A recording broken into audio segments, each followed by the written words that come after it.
13 of the House of Commons Standing Committee on Government Operations and Estimates. The committee recommended by 4 out of 5 parliamentary budget officers. Pursuant to Standing Order 81-4, the committee is meeting today to consider items in main estimates 2024-2025. We welcome... Mr. Chair, point of order, Mr. Chair. Go ahead, sir. Thank you, Mr. Chair. I have been a member of this committee for 5 years now, and I take pride in the work of this committee, and I take particular pride in the fact that this is a committee that has traditionally been collaborative, and we work together to get to the bottom of things and do the work that constituents and residents and Canadians expect of us to do. But we've always worked together. We've always worked together. Let me get to my point, please. You can get to the point of order, please. And for the last 5 years, every single chair, and there's been multiple chairs chairing this committee, has always sought instruction from committee members whenever an action was to be taken. And that is a bedrock principle of how this committee has conducted itself for 5 years. Point of order, Mr. Chair. Please allow me to continue. This is important. No, but please get your point of order, please, Mr. Kuznichuk. I am. Last week, a meeting was called without consultation and instruction of this committee. This week, we had 2 meetings scheduled without consultation or instruction or consent from this committee. A witness today was invited yesterday. We found out about this witness at 7 p.m. last night. There was no consultation, no instruction from this committee. And tomorrow we found out from Global News that there may be another meeting tomorrow with additional witnesses. And again, no instruction, no consultation. And so I'm asking the chair to explain to this committee, because this is completely out of tradition and the way we've operated in the last 5 years on this committee. This is something that is Mr. Chair, I've been very patient. I have not heard any section. I'd like to ask the chair to explain how this meeting came about. I have a few questions for the chair, how this meeting came about, what efforts were made by the chair to consult with members of this committee and seek instruction. And a further question, why is this meeting being held today on a constituency week? And why is this witness here before us here today? And so this is a point of order. This is outside of the tradition of how this committee has conducted itself over the last 5 years. I'm going to cut you off there to get to an answer. To explain his actions. Sure. Well, first of all, to start, it's not a valid point of order, but I will answer your questions. The premiers, representing over 60% of the population, wrote to the Chair of Finance to address the issue of the increase of the carbon tax. The Liberal chair, maybe under political pressure from his own party, refused to. As the premiers are the highest office holders in their provinces, representing millions and millions of Canadians, I thought we should respect the provinces and invite the premiers to participate in our study of the estimates, which includes the government spending, including the carbon tax. There's lots of examples of other chairs doing such things. It is the privilege and obligation, I think, of the chair to call meetings, and I did so. I'm happy to go through some of the examples of other chairs from government-led parties doing the same, but it is within the prerogative of the chair to call such meetings, and I did. And we're ready to start the meeting. Mr. Chair, again, point of order. Section 108 of the standing orders clearly states that committee members instruct the chair on any action.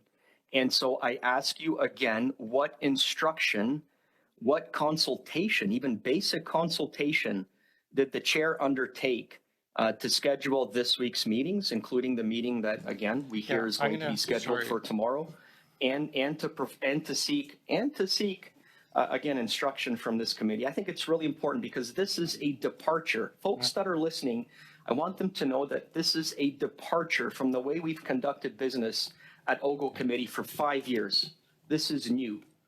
Yeah, it is within the powers and the prerogatives of the chair to call meetings, Mr. Kuzmierczuk. Our clerk is looking at the exact quote ruling if you wish, but it is fully within the powers of the chair. For example, the Liberal chair of Natural Resources called a meeting without anyone's knowledge in order to ram through the anti-Alberta, anti-energy industry Point of order. C-250. So it has been done in the past. And yeah, please let me finish, Ms. Outland.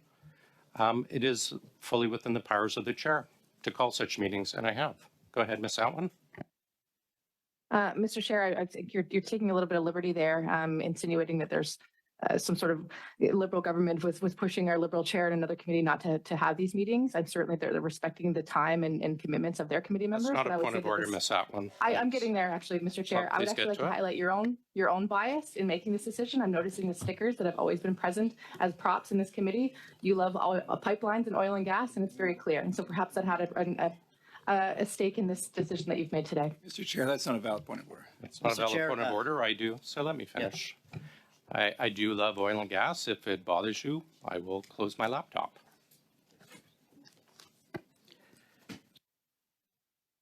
Mr. Drouin and Mr. Lawrence, and then we're going to start the meeting. So I'm not a regular member of this committee, but I've been a member of this committee for 6 years. Never would Tom Lukiski, a good Saskatchewan MP, have done this. Never in his lifetime would he have done this. That's not a point of and order. And the precedent that you are setting, Mr. Chair, is that I can tell you your side will be pissed off with us because we'll call meetings at our disposal and your side will not be happy with us. That is the chair's If that's the way you want to set the precedence of this committee, I'm telling you, we're going to challenge you. Okay. That is the chair's prerogative to call a meeting if he wishes. If another committee wishes to do so. Mr. Chair, if you're saying that no motions and no instructions from the chair must be undertaken from now on, that is false. That is simply false. I'm going to read to you, and for Mr. Kuzmierczuk as well. Committee chairs have considerable administrative responsibilities, starting with those involving the committee's program of activities and compliance. With instructions from the committee or an order from the House, the chair calls committee meetings. So, well, Mr. Chair, point of order, and I believe exactly. I think you said it right there, and it bears repeating. It bears repeating.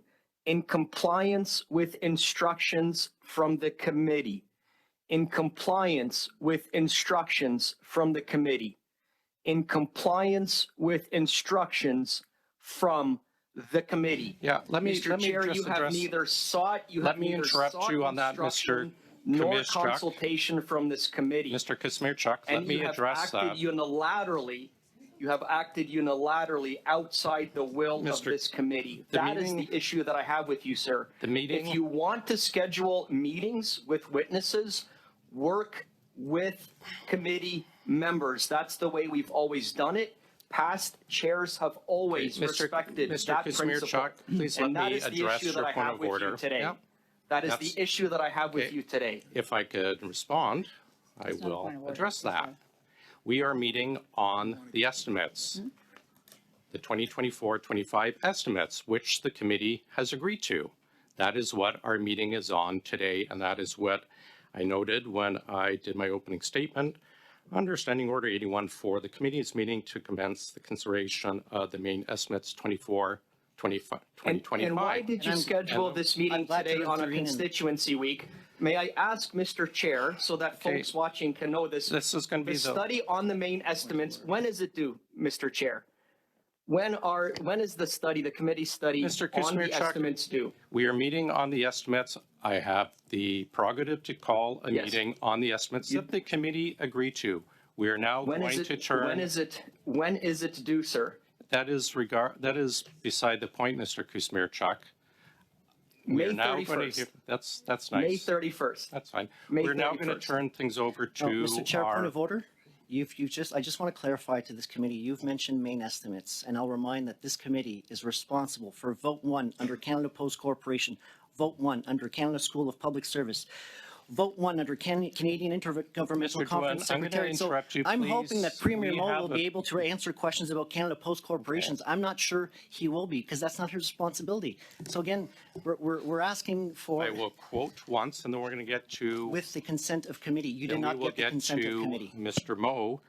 in the main estimates, CRA, distribution of fuel charges. This committee is not noting responsible that for 6.8 CRA. billion going to 9.5, but it's the part of the main estimates, and we are studying the main estimates. I'm sorry, Mr. Chair. Duran, Mr. we Chair, should I've been a long-time member of this committee before my appearance here. I understand what this committee is responsible, and you're misleading committee. Point of order, Mr. CRA Chair. goes to You've been very finance, and you know patient. damn well that's where it ahead. goes. Okay. You've been very. First of all, refrain from the language, Mr. Druin.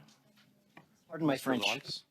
Okay, you're Mr. not Chair, gonna- you've been you're not very gonna make patient, friends with that one. and I could recite numerous times that Peter Fonseca, Chair of the Finance, has adjourned and called without instructions. I could rattle them off, Francis. So this is ridiculous. Let's move on. We've got the Premier Mo.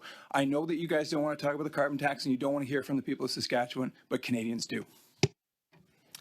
Thanks, Mr. Our Premier Mo. We're going to turn things. Mr. Chair, I have a point of order, and this is going to be my last point of order, but it needs to be made. You Please get called to the it. meeting. You called the meeting unilaterally, without instruction or consultation with the members of this committee. That is a fundamental bedrock principle. And furthermore, you called this meeting on the mains. The deadline to study this is May 31st. There is no reason to call this meeting during a constituency week when we literally have 2.5 months to study the mains. This is a political stunt and theater, which is part and parcel of what of where our conservative colleagues are taking this to get clips. Can you get to your point of order, please? Speaking That of is getting my clips. point. That is Okay, my point, it's sir. not a- You unilaterally called a meeting that was not necessary this week because your team is after clips. Okay, And thanks. and again, I take issue and umbrage with that. Yeah, I appreciate that, but it's not a valid point of order. Ms. Vignola, then hopefully we can get to our honorable guests. Ms. Vignola, go ahead, please. Je vous remercie. I'd like to thank you, Mr. Chairperson. I simply wanted to add to the facts in this matter. According to the standing orders, meetings must be called 48 hours in advance. And members of the committee must be informed, or at the very least, consulted in the choice of witnesses, which is not the case, and which has not been the case for some time. And contrary to what my colleague to my right would dare to claim, well, that I'm not interested in hearing from about Saskatchewans. Well, it actually is important for me to see all perspectives. Even in Quebec, the carbon tax doesn't apply, and yet it's important to hear from all stakeholders, all perspectives. Now, that said, I would like now to denounce the methods that are being used in going about this. Had we been informed, we probably would have given our consent. Let's hear from these witnesses. However, we were not informed, we were not consulted, and as Deputy Chair of this committee, I find this to be a great pity, not only in terms of my own preparation and my own research in preparation for a meeting, but also, of course, it's important to give witnesses the time and to ask questions of them that have to do with the matters that we are currently studying, regardless of whether it's the estimates or another issue or matter. Now, not only is there a requirement for 48 hours notice when there's a request made to hold a meeting, but during a non-sitting week. This is a constituency week, which are invaluable to all of us, for all of us. And, you know, perhaps you're only thinking of the next election, but I think of my constituents in Port-Limoilou that want to see me, that want to meet with me, that want to talk to me about the situations that they're facing when it comes to employment insurance, seniors, retirement benefits, immigration issues. I have a huge number of people that are knocking on my door seeking my support, and that's just not possible in this instance. Now, obviously, during a non-sitting week, committees should take place, meetings should take place during the same time slots as during sitting weeks. And that is not the case in the case of yesterday and tomorrow. You know, we learned in the global news that there'll also be a meeting tomorrow, even though we received that notice of meeting at 9:45 this morning. And I am deeply troubled. There should be greater respect displayed to each other. Respect for our work, for our duties. Mr. Chairperson, on a point of order. Moi, j'ai beaucoup de respect. I have a lot of respect for the member. However, this is not a point of order. Mr. Lawrence is right. If you could get to your point of order, Mrs. Vignola. Mais écoutez, je faisais référence au règlement de la Chambre des... Well, listen, I was referring to the House of Commons Standing Orders, 20th of June 2024, regarding notice required. And if this is not a point of order that I'm raising, what is it? That speaks to a problem here. If I'm not just talking about anything willy-nilly. Him specifically, sorry. Fait que c'est quand même assez clair. Well, I thought it was quite clear what I was saying. I'm referring to the standing orders. This isn't coming out of nowhere. I've had one answer, but we're double checking. If you want, or if you wish, bear with me, we'll suspend for a couple seconds and we'll just reconfirm. We are suspended for a couple moments.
Hours is for election of the chair, and then there's a different time period for 106.4s, but not specifically to call a meeting. So, well, I appreciate your comments. We're going to proceed. Premier Mo, the floor is yours for Mr. 5 Chair, minutes. Mr. Thank Chair, you for... point of order I've here.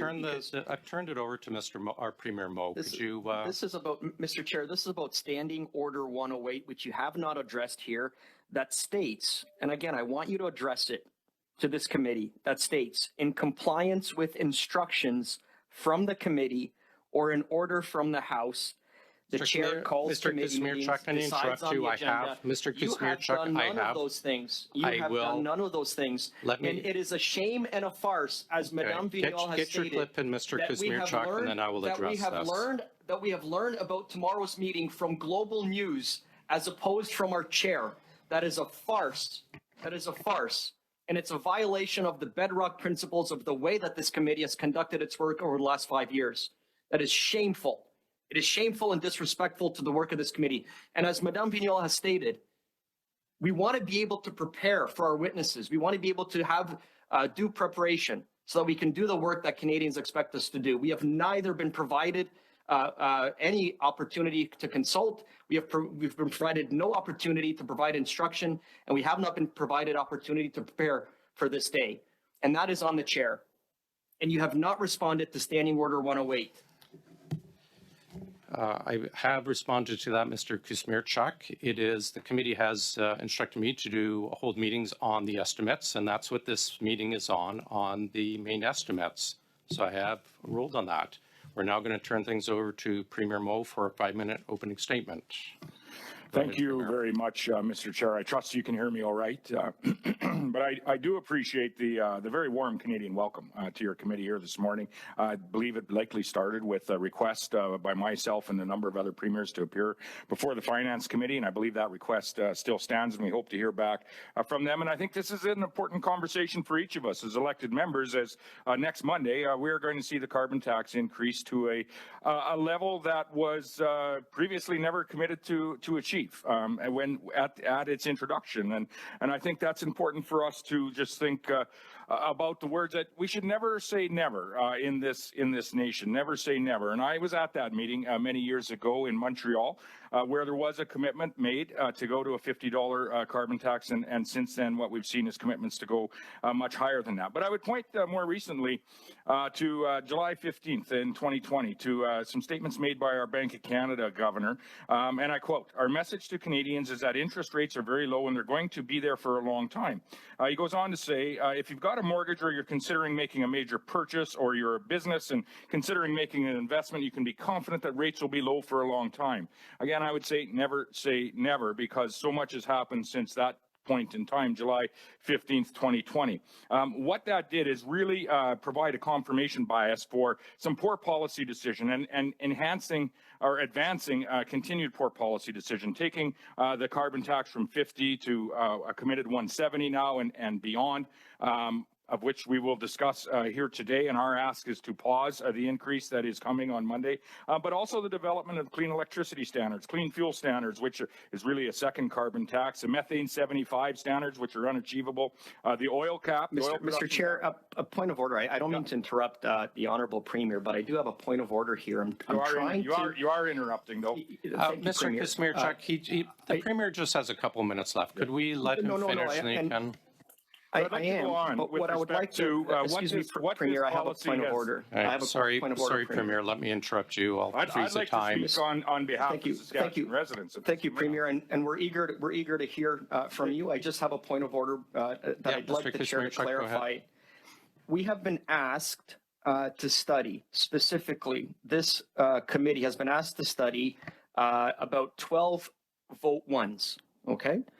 Including the Canada Post Corporation vote regarding the Canada School of Public Service. Can you get to the point of order, Mr. Kuzmierczak? Could you explain to us the relevance of the 12 votes that we have been assigned to consider? Because I don't see this particular subject matter connected in any way, shape, or form to the 12 votes that this committee has been asked to study. We are not the Finance Committee. We are the OGGO Committee. We have been asked to study 12 votes. I'm happy to answer that, Mr. Kuzmierczak. How does that relate to what we've been asked to study? Thank you. I appreciate that. We always allowed a very wide range of questioning on the estimates and the supplementary estimates. The carbon tax raise is included in the main estimates, and therefore that's part of it. So I'll allow our Premier Moe to continue. And very much, I think, important to Canadians, as this is one of the policies, and they are stacking, that is making life more unaffordable for not only Saskatchewan residents, but all Canadians as a whole. It's making industries less competitive. Those are industries that employ people in my community and quite likely in yours as well. And it is really showing no measurable impact when it comes to reducing emissions. And I would just point to the inflationary aspect of the carbon tax specifically today. And that was when the latest consumer price index came out. Saskatchewan today is at 1.7%, down under the 2% projected target that the Bank of Canada had hit, 1 full point lower than the Canadian average. And Statistics Canada had said specifically that was due to a decision that the Saskatchewan government made to remove the carbon tax from home heating. And so you can imagine what would happen to our CPI nationwide if we were to pause, first of all, and then remove the consumer carbon tax on Canadians. And I would say, where does this this bring us today when we think about never saying never? Today, that same Bank of Canada over the last 2 years has increased our interest rates on 10 different occasions. Just this week, they have declared that Canada is in a productivity emergency. And I would say that we don't need to accept this moving forward. We can make changes. Never say never. There is another way, and Saskatchewan has been working towards that way for some time. The Bank of Canada had also indicated that there needs to be investment brought into our nation. We're second in the nation when we compare on per capita provincial investment today. We're up 25% last year, projected to be first this coming year with another 14% increase. And we need to, I think, all Canadians encourage just that investment, that competitive investment environment in each of our provinces and more broadly across the nation. There are opportunities for us then to take that investment in innovation and share it through commerce with the rest of the world, share it through Article 6 of the Paris Accord, for example, which this government signed and of which I worked on as environment minister with one of the previous environment ministers. Article 6, I think, is an opportunity for us to create policies that allow for that investment, and then in turn share those investment innovations with the rest of the world through commerce by employing Canadians in my community and yours, and utilizing some of the tools that we have, such as Article 6. And so there is another way. Never say never. And we need to ensure that we are looking at some of our competitive environment, those that are employing and creating wealth in our communities across this nation, to ensure that we're providing that platform to attract that capital investment, to attract those jobs, and ultimately to provide that opportunity for Canada to not be in a state where we're in a productivity emergency, but are in a state where we are leading the world with the productivity that we are experiencing as Canadians. That's traditionally, I think, what we all would like to achieve. And I hope that we would find some consensus on that today. And again, I wore my red tie in the spirit of collaboration. I wear it to our Council of Federation meetings, where we come together as you know, from different political backgrounds and different political stripes, but we come together with an effort and an initiative to, you know, find a consensus on behalf of the Canadians that we collectively represent at that table. And I would say that this is an opportunity for all of us, those that are in the minority government that we have today and in opposition, to do what is in the best interest of Canadians, not just for today, but into the future as well, when it comes to creating jobs and sharing some of the sustainable innovations that have been invested on already in our nation, and enhancing the opportunity for additional investment into just those innovations in the industries that we do well. Because the fact of the matter is this, and this is from a Saskatchewan perspective: we produce food, fuel, and fertilizer, and we produce not only the highest quality, most affordable food, fuel, and fertilizer that you can find in the world, and we produce it for over 150 countries around the world. We produce the most sustainable food, fuel, and fertilizer that you can find on Earth. And I think that's something for each of us to remember: is never say never. We can always do better, and we should be making every effort to do that around this table on behalf of the folks that we represent. Thank you. Thank you, Premier Moe. Mr. Reddekopp, please, for 6 minutes. Thank you, Mr. Chair and Premier Moe. It's great to have another common sense conservative voice in Ottawa, Saskatchewan voice, sorry, in Ottawa, to talk about the carbon tax. It's very clear that the Liberals are nervous about this meeting and that they don't really want to hear from Saskatchewan people, but I do. So as you know, the Parliamentary Budget Officer has produced a report that confirms this year alone, the average family in Saskatchewan is going to lose $525 to the carbon tax. And the NDP Liberal Costly Coalition plans to quadruple the carbon tax, meaning that families in Saskatchewan will ultimately see their losses increasing to $1,723 a year, according to the same report. So the NDP Liberal Coalition will be ripping out thousands of dollars from the pockets of people in Saskatchewan. What's the impact of the carbon tax on families living in our province? Oh, you're muted, Mr. My apologies. That's the annual impact directly to Saskatchewan families, taking into account you know, what they are paying for the carbon tax, some of the indirect costs that are coming to them due to the carbon tax, a cost, for example, at the grocery store. But what we have in this province as well is we're very much a natural resource-based economy here.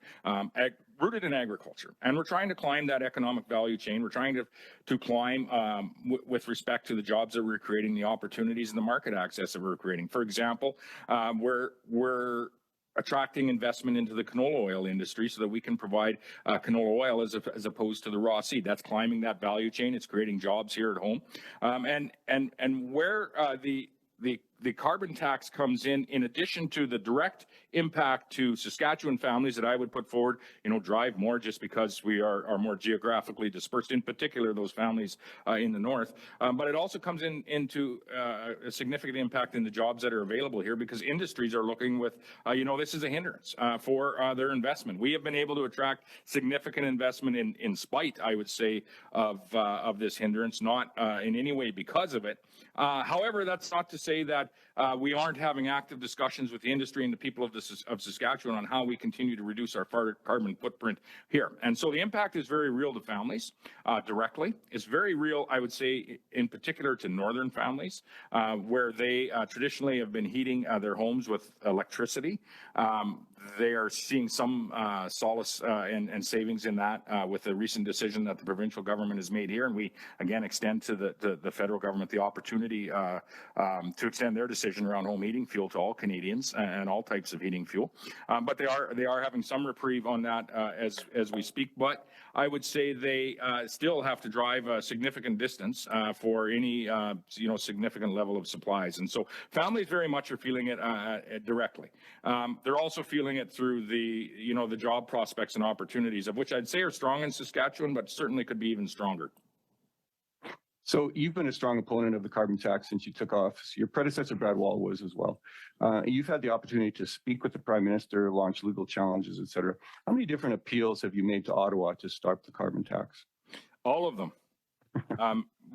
On every occasion that I've had the opportunity to speak with the Prime Minister, whether it be most recently, we had a significant presence at COP28 in Dubai.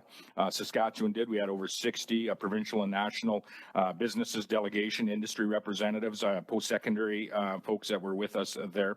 I had the opportunity to speak with a couple of ministers, including the Minister of Environment in that setting. Each and every time through multiple ministers and the Prime Minister himself, we have voiced our opposition to this, what is essentially amounts to an inflationary tax.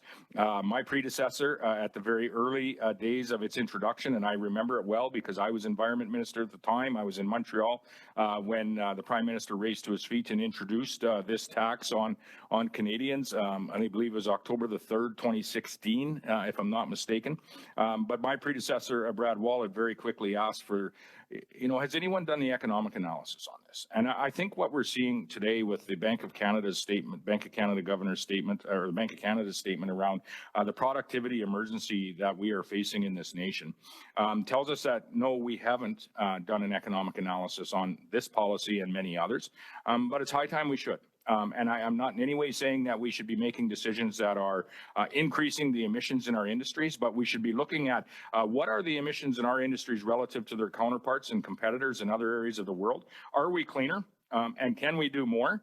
And in the meantime, we should ensure that we are making every effort to make our cleaner products available to the world, displacing some of those dirtier products that are produced in other areas. And I think if you accept the fact that climate change is real, if you accept the fact that climate change is a global challenge, not just one in Saskatchewan or even Canada for that matter, we need to work together with our national partners on achieving global solutions.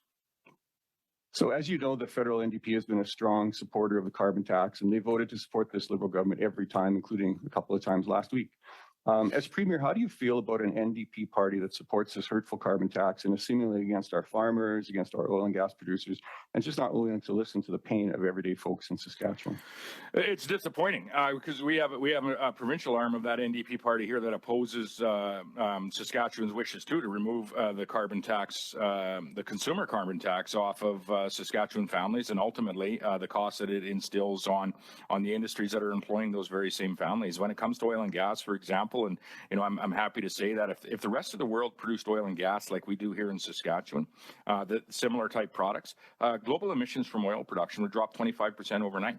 That hasn't come about easily. That has come about by investment in the Saskatchewan energy industry, investment in methane reductions. And so the 60% methane reductions that were put forward a couple of years ago, our oil industry was actually able to meet them. They cannot get to the 75%. That will close down significant parts of the oil industry. I have to cut you off there. Thanks. Mr. Kuzmierczak, please go ahead, sir.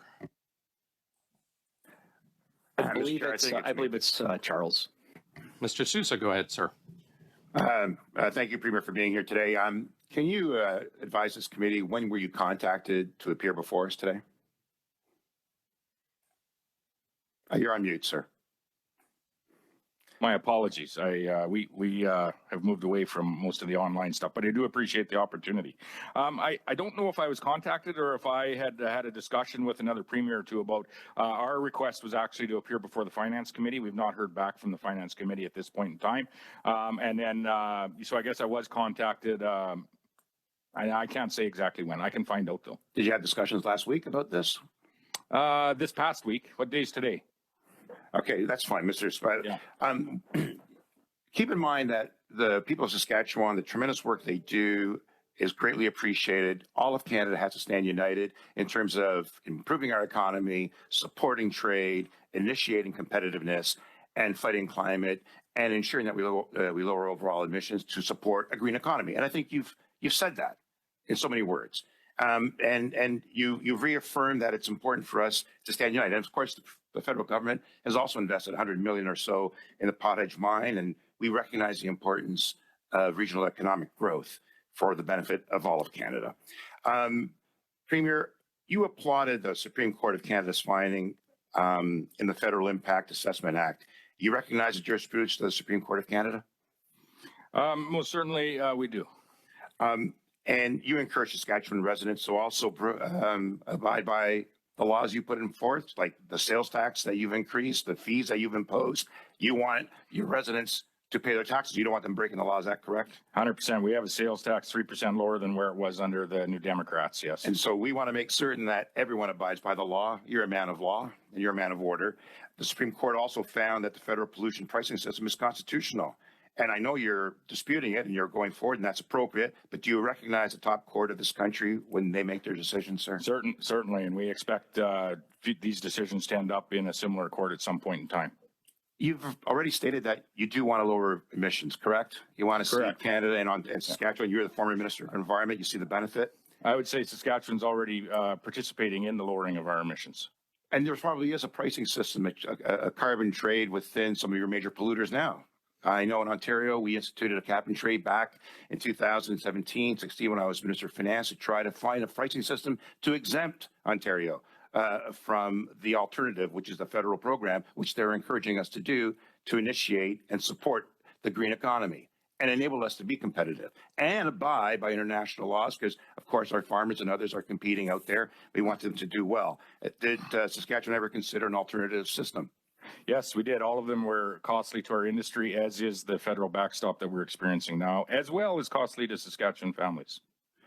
And so you're of the opinion, never say never, but it sounds like kick the can down the road for next generation to deal with. Right? What we need is to take initiative and ensure that we are prepared to do what's necessary for future generations and ensure that we're competitive, right? Yeah, quite proud of what Saskatchewan's doing. I mentioned the oil industry and what they have already done through investments in that industry. But, you know, our ag industry, our Global Institute for Food Security just did a study on comparing, for example, wheat and canola production and the amount of carbon in a ton of Saskatchewan wheat and canola relative to the next 7 largest producers around the world. 64% lower carbon content in a Saskatchewan ton of wheat and canola than the next 7 producers. When it comes to field peas, that's 92% lower. So I would say, with all due respect, Saskatchewan industries are most certainly doing their part, and we're going to continue to. And I applaud the efforts that the people of Saskatchewan are taking to move forward. We appreciate that. Sir, before I go on to my next point, sure. Can you provide this committee with some documents as to how you came to be here, like your schedule and who it was that was contacting you and when it was contacted in order for you to appear today? If the committee feels that's of relevance, it is. What I would ask also is maybe this committee would encourage the chair of the Finance Committee to allow the premiers that's the original request to present at that committee as well. And by all means, think it's important. Provide both. That'd be great. Chair, I'd like to move forward a notice of motion at this point, and I'll have it translated into French, and it reads as follows: that when the committee undertakes to invite witnesses, that a witness list submission deadline be set by the chair with explicit consent of the committee. B, witnesses be invited proportionally to each recognized party standing in the House. And C, no such witnesses be invited without instructions of the committee. This is, I'm moving this motion forward. Point of order. Point of I order. want to clarify if the member was moving motion or actually giving notice. No, I'm moving them. I'm moving the motion. I'm sorry. Point of order. Go ahead, Mr. Phillips. I don't believe that motion is in order. All right, just excuse me 2 seconds.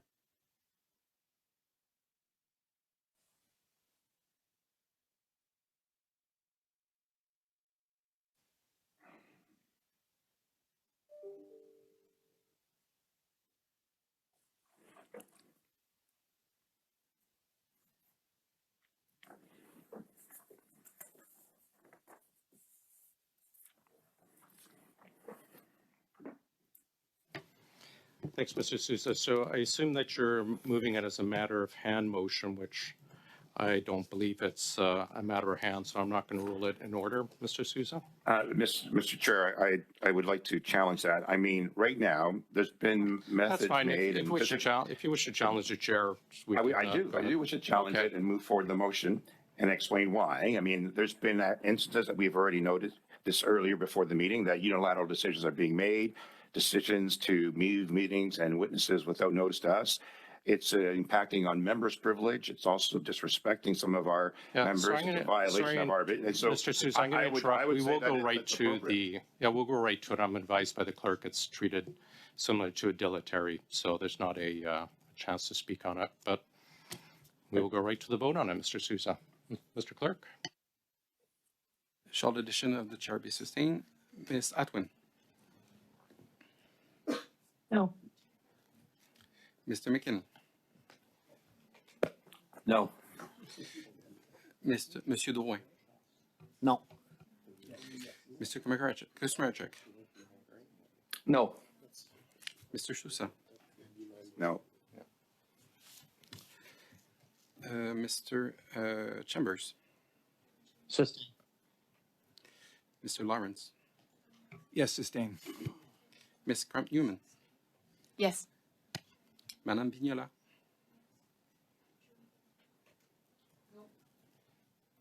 Nope. Monsieur Boulris? No.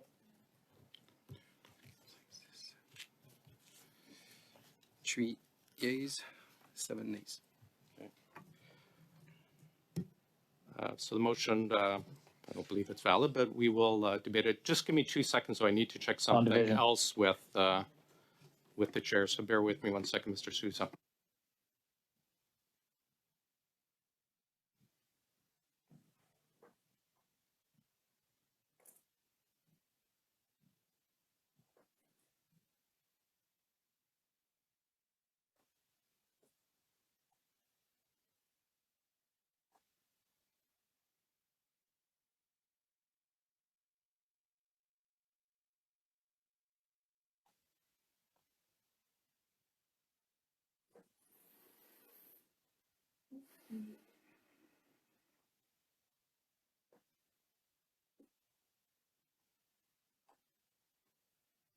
Mr. Sousa, are you sending in both languages?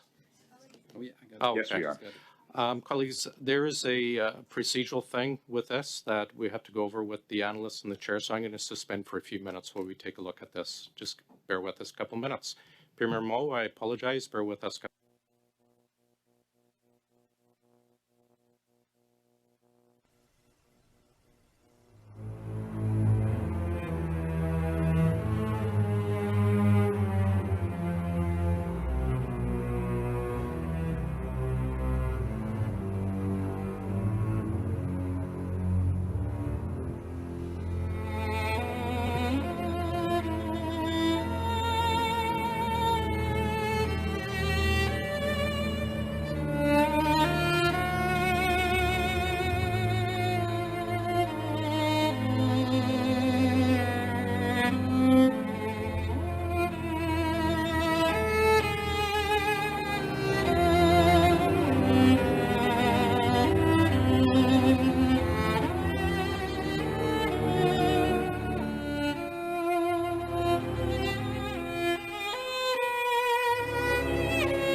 In favor?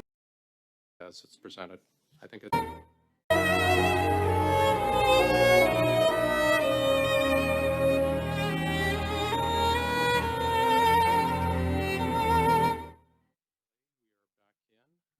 go ahead. Yeah. Mr. Sousa, the floor is yours, or are you fine with that as it's presented? I think it has or is going out very shortly in both languages. Is it- Are we ready just to move to a vote on it, colleagues? Do we need to vote on it? I'm sensing, I see nodding heads all around. On division? That's it. On I division? request a recorded division. Sure.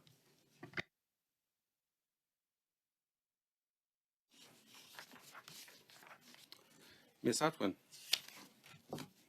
In favor?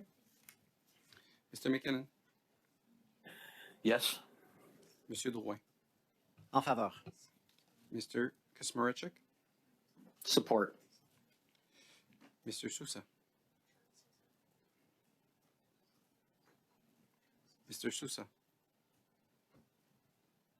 You're muted, Mr. Sousa. Yes, Thanks. Yes. Mr. Chambers, No. Mr. Lawrence, No. Ms. Grant Newman, No. Madame Vignola, Oui. Monsieur Boulris, En faveur. 7 yeas, 3 nays. Okay, that passes. We're now on to Mrs. Vignola. Thank you for your patience, Mr. Sousa there. Monsieur Mouge, Premier Moore, I'd like to thank you nevertheless for being here today. Now, I do have a couple of questions for you, particularly to do with the fact that you find that the current government is too much of a centrist government. Now, coming from Quebec, I kind of agree with you there. Now, when it comes to centralization, the federal government is trying to encroach on areas of jurisdiction that belong to you and that belong to Quebec, for example, in the area of healthcare, with strings attached or dividing up transfer payments. Now, from my recollection, you had called for a transfer to the tune of 35% of the healthcare services budget. And just like the other premiers, you didn't get that. What would a 35% to healthcare transfer allow you to do, allow you to improve, not only within the framework of your own budget, but in terms of the healthcare services provided to people from your province? Secondly, can the federal government really know what your healthcare needs are in Saskatchewan? I will answer those in reverse. So the second question of the federal government knowing what the health care, whoever the federal government is, not just this administration, what the needs are in Saskatchewan or British Columbia or the territories or in Atlantic Canada or Quebec or Ontario. At a high level, possibly, but they should always be looking for opportunities to work with the subnational jurisdiction on how they can traditionally fund. Traditionally, our healthcare was funded 50-50. There was tax points that that were moved to the province a number of years ago, and that's how the chair of our Council of Federation at that point in time was Premier Legault from Quebec, and we very much were supportive of returning the healthcare funding balance back to the 35-65 that it was always intended to be. What would that mean to Saskatchewan? Well, you know, where we did land with the federal funding was a 2.6% increase, I believe, over the next 5 years. We just released our budget here this past year. It was 10.4% was the lift that we had provided to healthcare. Some of that is actually the change in how we deliver healthcare here in the province. And so a 35% lift would restore the balance. I think what you're seeing happen today is provinces, and you're seeing a number of their budgets come out as we speak. Provinces are making up the difference in many cases. And that's what we are doing here. And that's why I think the very importance of this committee meeting on ensuring that we have a palatable and attractive investment environment, because it's only in our case in Saskatchewan through the strength of our growing economy that we're actually able to make that 10.4% investment in health. A 9% investment in education, again, another provincial area of jurisdiction. And so we have many points of agreement with Premier Legault at our Council of Federation table and beyond. I think Premier Legault intervened, as did 7 other provinces, Quebec and ourselves, pardon me, that intervened on Saskatchewan's behalf in the Supreme Court case when it came to removing the carbon tax, the consumer carbon tax on Canadians. We in turn have collaborated with Premier Legault on advocating and working through our First Minister's table to increase our Thank you. Thank you. provinces. Merci. Well, thank you. On that very matter, as far as Quebec is concerned, we don't have a carbon tax. And the impact on the price increases, according to 165 economists across Canada, well, and I don't want to in any way minimize what the residents of Saskatchewan are feeling and experiencing when I say this, but in Quebec, it is the carbon market alongside California, which is the wealthiest state of the United States. In Quebec, the carbon market has put back in the coffers $1.5 billion. The Canadian provinces had the opportunity to join Quebec in that carbon exchange that was not only good for the government coffers, but also for businesses, companies and corporations, because it stimulated innovation in those companies. At the end of the day, why did Saskatchewan make a different choice?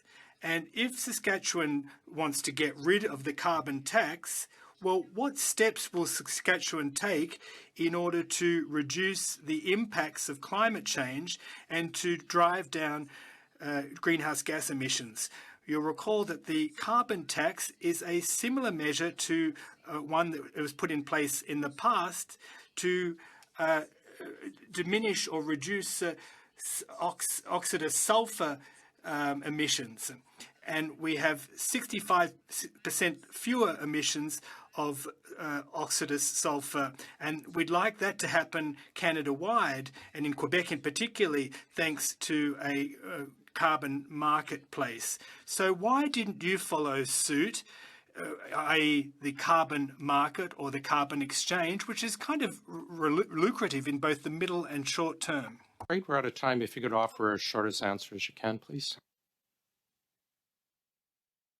This really speaks to the diversity in our nation. What works in one area of the nation may not work ideally in another area of the nation. And I think this is a reason why if you don't have a federal government that isn't working collaboratively with all subnational governments across the nation, you are destined to fail in your policy development.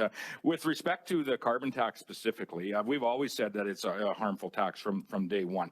And we've always also said outside of Quebec, it's been reasonably fairly imposed, as harmful as it is across the nation. What we've seen more recently with the decisions on that impact heating fuel in Atlantic Canada is that, again, outside of Quebec, and now this tax isn't being applied fairly across the nation or imposed fairly across the nation in any way. And that's why we made the decisions that we did when it comes to home heating fuel, forgiving the rebating the carbon tax on natural gas and electricity.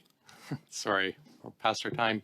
Mr. Boulerice, welcome to OGGO. You have 6 minutes, sir. Merci beaucoup. Merci, Monsieur le Président. Thank you, Mr. Chairperson, and thank you to our guest. I'm very glad to have an opportunity to speak with the Premier of Saskatchewan today, even though I still don't really understand how it turned out that he's appearing before this committee when we're supposed to be turning our attention to other issues, i.e. the estimates. But given that he is here, I'll take this opportunity. Premier Moe, you'll agree with me that climate change is having increasing impacts on communities, many of your communities in Saskatchewan, that over the recent years have experienced substantial forest fires. There's an increasing number over time. It has an impact on public health and on the evacuees that have had to leave their homes. In 2023, your province had thousands of forest fires, which is far above the 150 average. And the surface area that was affected was 10 times bigger than what would normally occur. And the skies were smoke-filled for days on end, and folks had difficulty breathing. Now, Canada is a laggard on the world stage when it comes to our greenhouse gas emissions. Canada did sign the Paris Accord, and I imagine you are aware of the objectives under the Paris Accord. Now, how is it that we shouldn't make the big polluters pay, those that have a real bearing on our climate change? What's your game plan to deal with those big emitters, please? Well, I would first of all say the average forest fires in Saskatchewan is 300, not 100 or 150. And we had 450 last year, and we experienced some rain that helped us out immensely. Alberta and northwestern British Columbia had a much more challenging year. Yes, climate change does impact weather, which we're experiencing. I think, in fairness, all across the nation and around the world are experiencing to some degree. The Paris Accord, I'm very familiar with the Paris Accord, and in that accord, there are a number of opportunities, I think, for us to provide a platform. Let me back up. I don't agree that Canada is a climate laggard, and I certainly don't agree that Saskatchewan is a climate laggard. I think Saskatchewan and Canada are leaders when it comes to developing industries that are reducing emissions with innovation, and then sharing those around the world. And again, I said through the Paris Accord, there was Article 6, the internationally traded mitigation outcomes option, of which I would hope that this, and I would encourage this federal government to act on and to work collaboratively, for example, with the Saskatchewan agriculture industry. We're selling air drills all around the world. We'd love to be able to recapture some of those carbon credits back to our Canada and back to our nation and to our province, and ultimately to our agricultural industry and our innovators in that industry that are building some of the latest and greatest technology that are sequestering carbon in our soils, ultimately making Saskatchewan agriculture one of the most sustainable producers of food in the world, and marginally very, very close to being net zero today when you compile that with precision agriculture, when you compile that with the Tier 4 engines that Saskatchewan agriculture producers are paying for and utilizing in every piece of equipment they have. So Canada is not a climate laggard. Canada is an innovation leader when it comes to providing innovation to reduce emissions, whether it be from Saskatchewan's perspective, the ag industry, the potash industry, the uranium industry for clean nuclear power, or the oil industry. And so I think we need to look at this. Premier, I'm sorry. I know that you like to speak. I know you like talking, Premier, but you haven't answered my question. Now, if you look at the figures, Premier, Canada is the second biggest greenhouse gas emitter. It's not me saying this. This is a UN report that has stated this. In 2016 and 2020, on average, we emitted 16 tons per inhabitant of greenhouse gas emissions. That's 4 times bigger than the global average.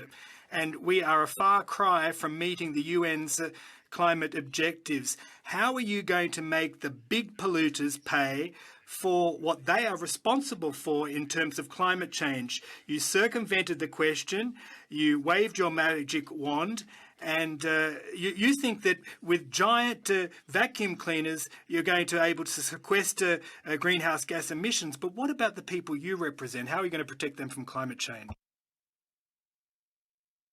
with all due respect, you're bouncing back between gross numbers of carbon emitted and then a per capita measurement. And you're not able to do that with any credibility with the question. The goal is not for is for the big climate polluters to pay. The goal is for them to reduce their emissions because they are employing people in your community and my community with all due respect.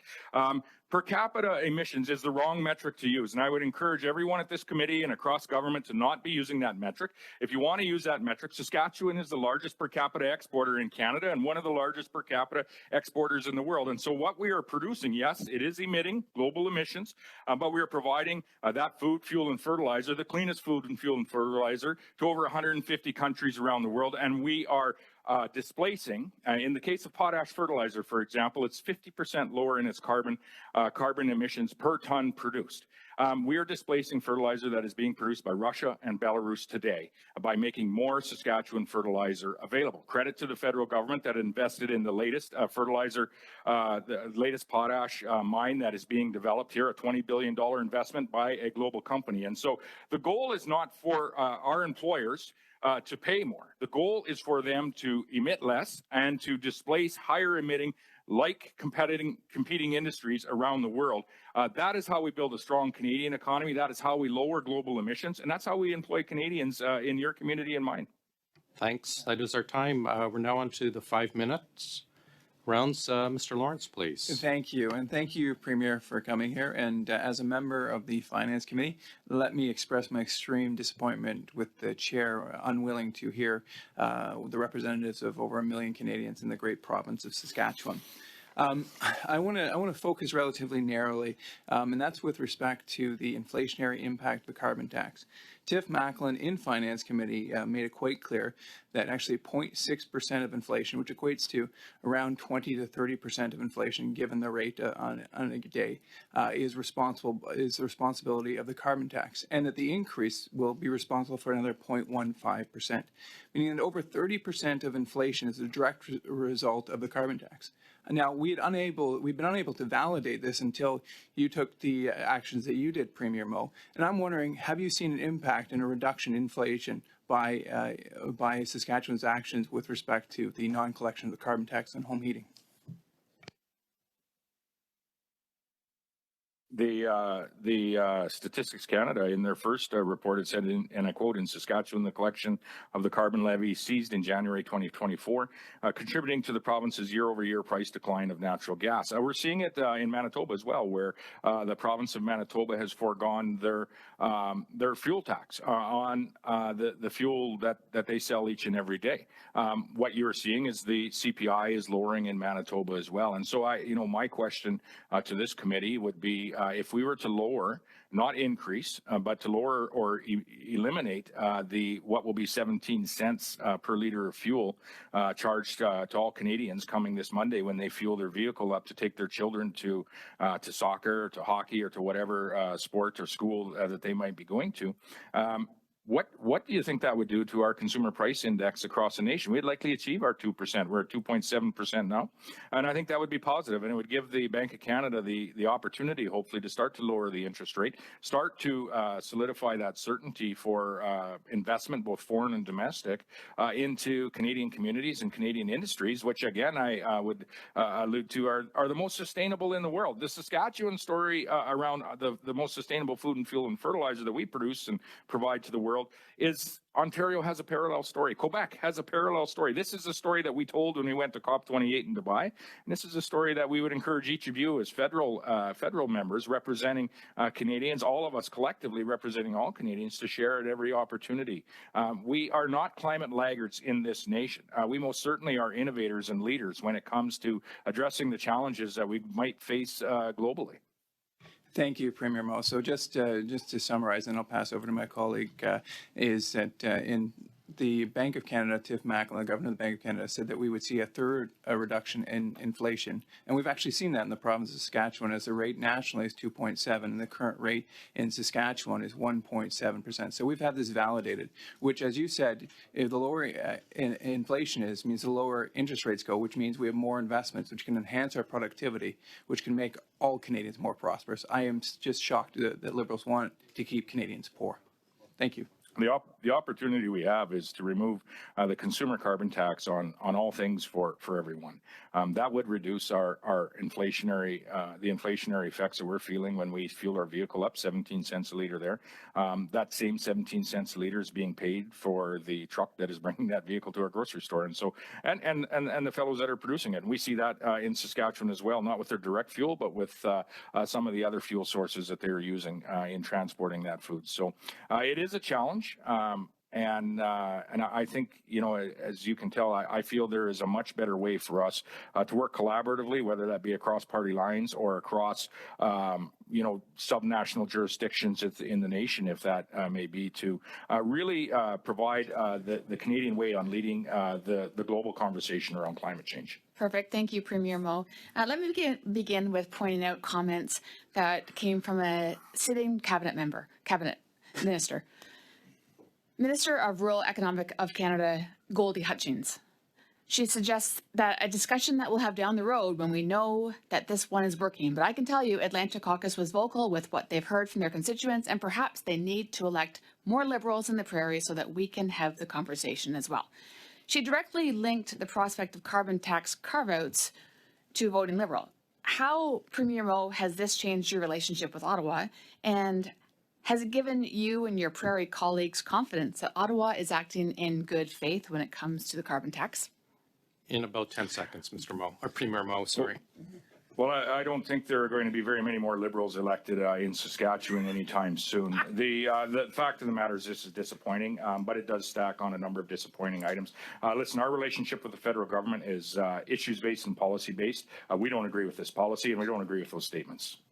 Thank you, Premier Moe. Thank you, Mrs. Cramp-Newman. Mr. Durin, welcome back to OGGO after a lengthy absence. Thank you, Mr. Chair.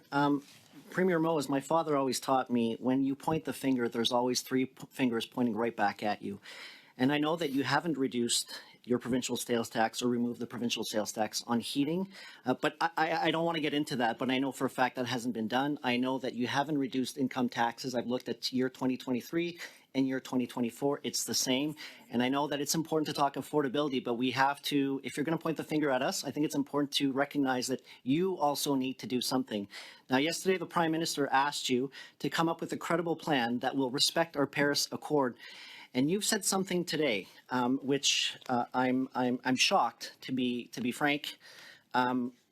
You're against the clean fuel regulations. Do you have canola farmers in Saskatchewan? Yeah, certainly. We have, we'd likely be one of the largest canola producing jurisdictions in the world, and are advancing that into ultimately climbing that value chain with canola oil.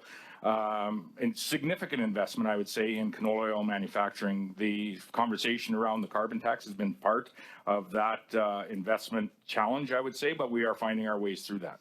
Are you aware as to why they've made those such investments into Saskatchewan? And do you know why the Canola Growth Council, the Canola Council of Canada, Canola Growers of Canada were all supportive of the clean fuel standards? Do you understand that? Do you know why? Because potentially they would use some of that oil to reduce the emissions in the gasoline that we are burning or utilizing, that families are burning across Canada. And there is some of that conversation that is happening. However, I think there is a much more collaborative path forward on what will actually be achievable in this space. This is going to cause the cost of gasoline to go up for families. We are in the process as well at looking at, you know, should we be a feedstock of transitioning really a food product to a fuel product for places that are already have the clean fuel standard in place, like California, for example. And so that is an ongoing conversation, not in all states throughout the U.S., but an ongoing conversation in Canada as well. But in order to develop the local market, that clean fuel standard is the regulation that allows canola farmers to sell more products for fuels. That's an important policy. That's why they've been so supportive of this particular policy. Now, I want to go on to, you said you've participated to COP28. I'm assuming that you're in favor of international trade? Yeah, absolutely. We trade with over 150 countries each and every year, export to them, provide them with food security and fuel security. And I'm assuming that you're also aware that many countries across the world, whether it's Europe, the UK hasn't made this recent announcement. You know what a carbon import tariff is? I am aware of what a carbon import tariff is. So do you know what the impact, if Canada does not have a price on pollution, how devastating that would be for our farmers in Canada, in Saskatchewan? I know that we have a federal government that should be engaging proudly on behalf of the industries that are employing not only Saskatchewan residents, which I would remind everyone are Canadians as well, but all Canadians with respect to what we are doing in our industries today. As I said, the Saskatchewan story is not only in Saskatchewan.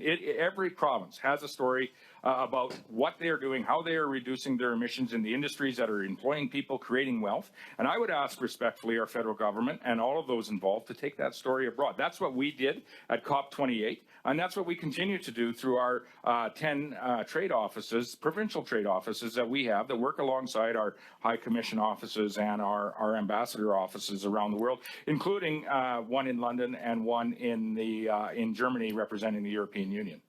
No, and I certainly support the work that Saskatchewan farmers are doing. I've been to their farms. They are innovators. The University of Saskatchewan is doing some great work in terms of being able to measure that particular output.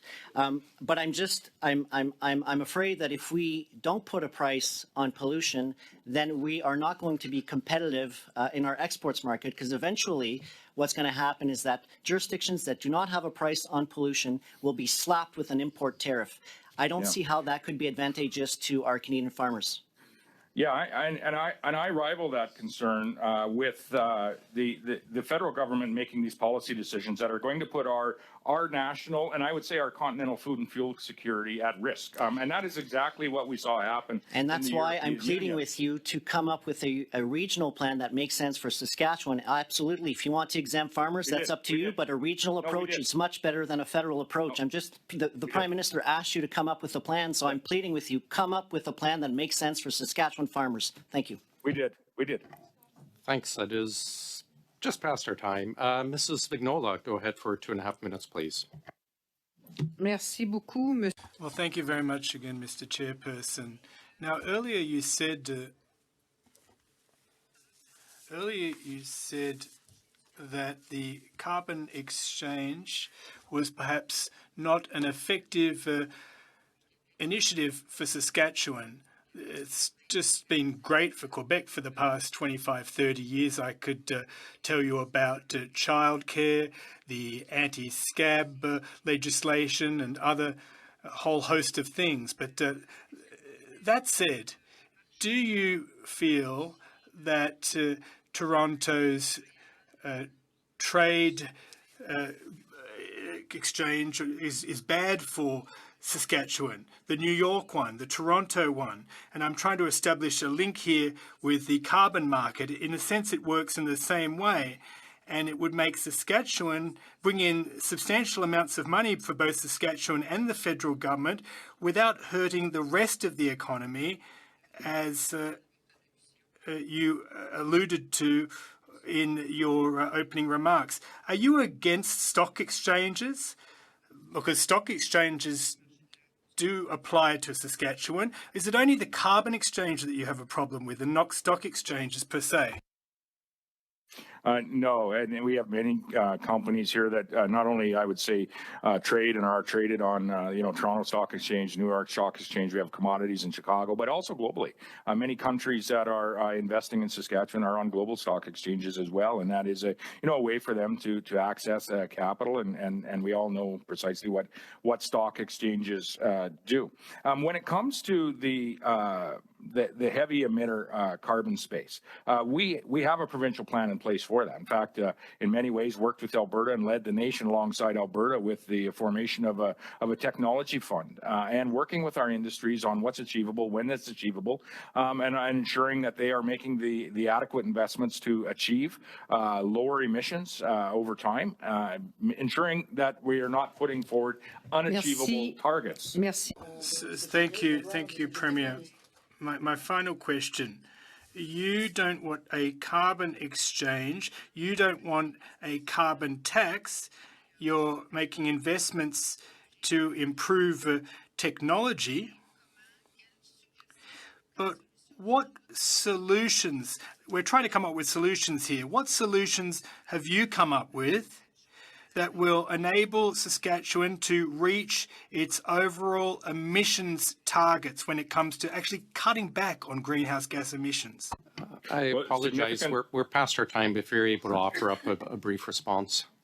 Significant solutions in the nuclear space when it comes to our electricity grid, significant solutions in trading through commerce, innovation in our ag industry, which I said is the most sustainable in the world. Same goes for oil, same goes for potash, and the opportunities through internationally traded mitigation outcomes to capitalize on trading carbon credits back and forth globally through that system. And so we have the Provincial Tech Fund. We have a fund set up that our industries can access to invest in reducing their carbon footprint, but I would say that they are doing so anyways on their own, and we continue to set targets with them through our our output-based emitter program provincially put forward that we have here, and they're doing a very good job when we compare them to their global competitors.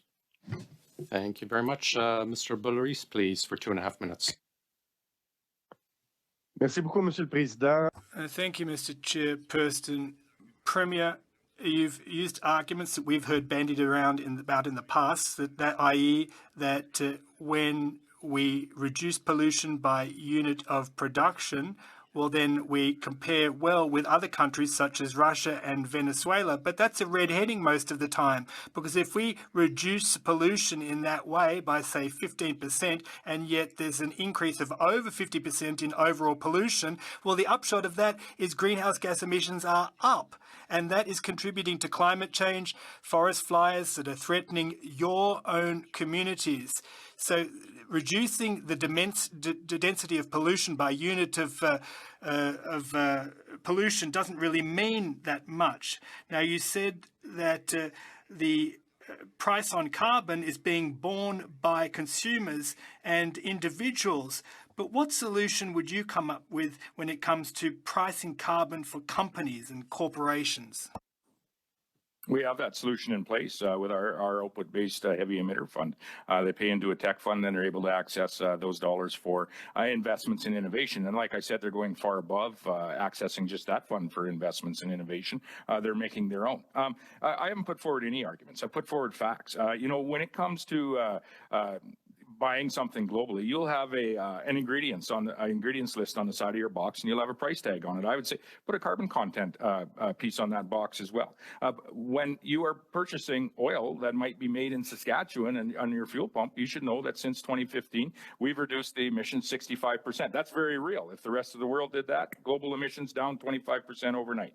If you're producing a granola bar or a wheat product or a canola oil product, 64% lower carbon in a Saskatchewan-based product, Saskatchewan-produced product versus somewhere else in the world. By buying that product, you are making the sustainable decision of buying a lower carbon product. The same is true when you buy potash fertilizer made in Saskatchewan. Not only would I say that it is very arguably more ethical than other places in the world, but it's had half the carbon content per ton. And you are doing right by providing that fertilizer for your farmers. You're doing right because it's cost competitive. It's it's a high grade quality, but it's the most sustainable product that you can buy in the world. And if you truly do care about the environment, you should buy your products from Saskatchewan, and I would say equally, you should buy them from Canada as well, because we are doing the right thing, whether it be in industries, whether it be in families, whether it be in communities. We are making every effort to reduce our footprints, and we're doing it and can do it without a federally imposed carbon tax, I would put forward. Thank you, Premier Moe. Mr. Barlow, and then Ms. Atwin to finish. Mr. Barlow? Thank you very much, Mr. Chair, and thank you, Premier, for being here. First, I want to, say congratulations on the economic output of your agriculture sector in Saskatchewan. I see it exceeded $2 billion in exports again last year. And I just want to put the numbers are quite staggering, as you talked about, in terms of the production from Saskatchewan and the impact it has not only on Saskatchewan economy, but Canada. When Saskatchewan exported 91% of Canada's chickpeas, 88% lentils, 80% of Canada's durum wheat, 67% of Canada's dry peas, and more than 50% of Canadian production of canola, barley, oats, and canola oil comes from Saskatchewan. When you see that kind of output, what impact does Saskatchewan's agriculture sector have not only on Saskatchewan's economy, but Canada's economy? You know, I'd just say you said $2 billion in exports. It's $20 billion in ag exports, $50 billion in total exports from Saskatchewan. And to Mr. Bulleree's question earlier, that makes us the highest per capita exporter in the nation. And we are exporting the most sustainable products that you can find on earth. And so the carbon tax does have an impact on each of these industries, a very real impact. And I'd say an impact on the families and people that work in these very industries, as well as we've discussed over the last period of time. But I would say that there's a larger problem looming when it comes to the investment attraction in order to, for us, and our goal is to continue to expand these industries out, to produce more of the sustainable goods that we produce for, make those available to the world. We need to attract investment to do that. When you look, for example, at primary agriculture production, you listed what we produce there, and it's the spinal cord of the Saskatchewan economy. Every community in this province is dependent on it in some way, directly or indirectly. When you look at the fertilizer cap that was being bantered about a while ago, that would reduce our production in this province by 20 to 30%. Why would we reduce production when in a world that needs food security and requires food security and is looking for food security? Why would we reduce the production of the most sustainable food that you can find on earth and not look for ways to enhance that production and make it more available to Canadians, displacing some of the other food that's produced in other areas? Or better yet, take some of the innovation that we have in Saskatchewan, sell it through commerce, utilize our internationally trade mitigation outputs to capture those carbon credits back to Canada, Saskatchewan, and the ag industry so that they can reinvest in even more innovative opportunities to make sure that not only are we doing better when it comes to reducing our carbon footprint in food production, but we're sharing that technology, we're sharing that innovation with the world. We're doing this in India right now. The second last time I was in India, and our exports to India are up in the last while. Second last time in India, I stood on an air drill built in Saskatoon, Saskatchewan, in a farmer's field just outside of Chandahar. They had sold 1,000 of those air drills. The latest technology in zero-till air drill technology that you can find on Earth is now being transferred through commerce to India. That's a good thing for the environment, and it's a good thing for the sustainability and food production in India. Thanks, Premier. And I find this discussion we're having quite incredible when you talk about the environmental sustainability and successes that Saskatchewan farmers have put on, and yet you continue to be punished with carbon taxes and higher carbon taxes rather than being applauded for some of the accomplishments in innovation and precision agriculture in Saskatchewan.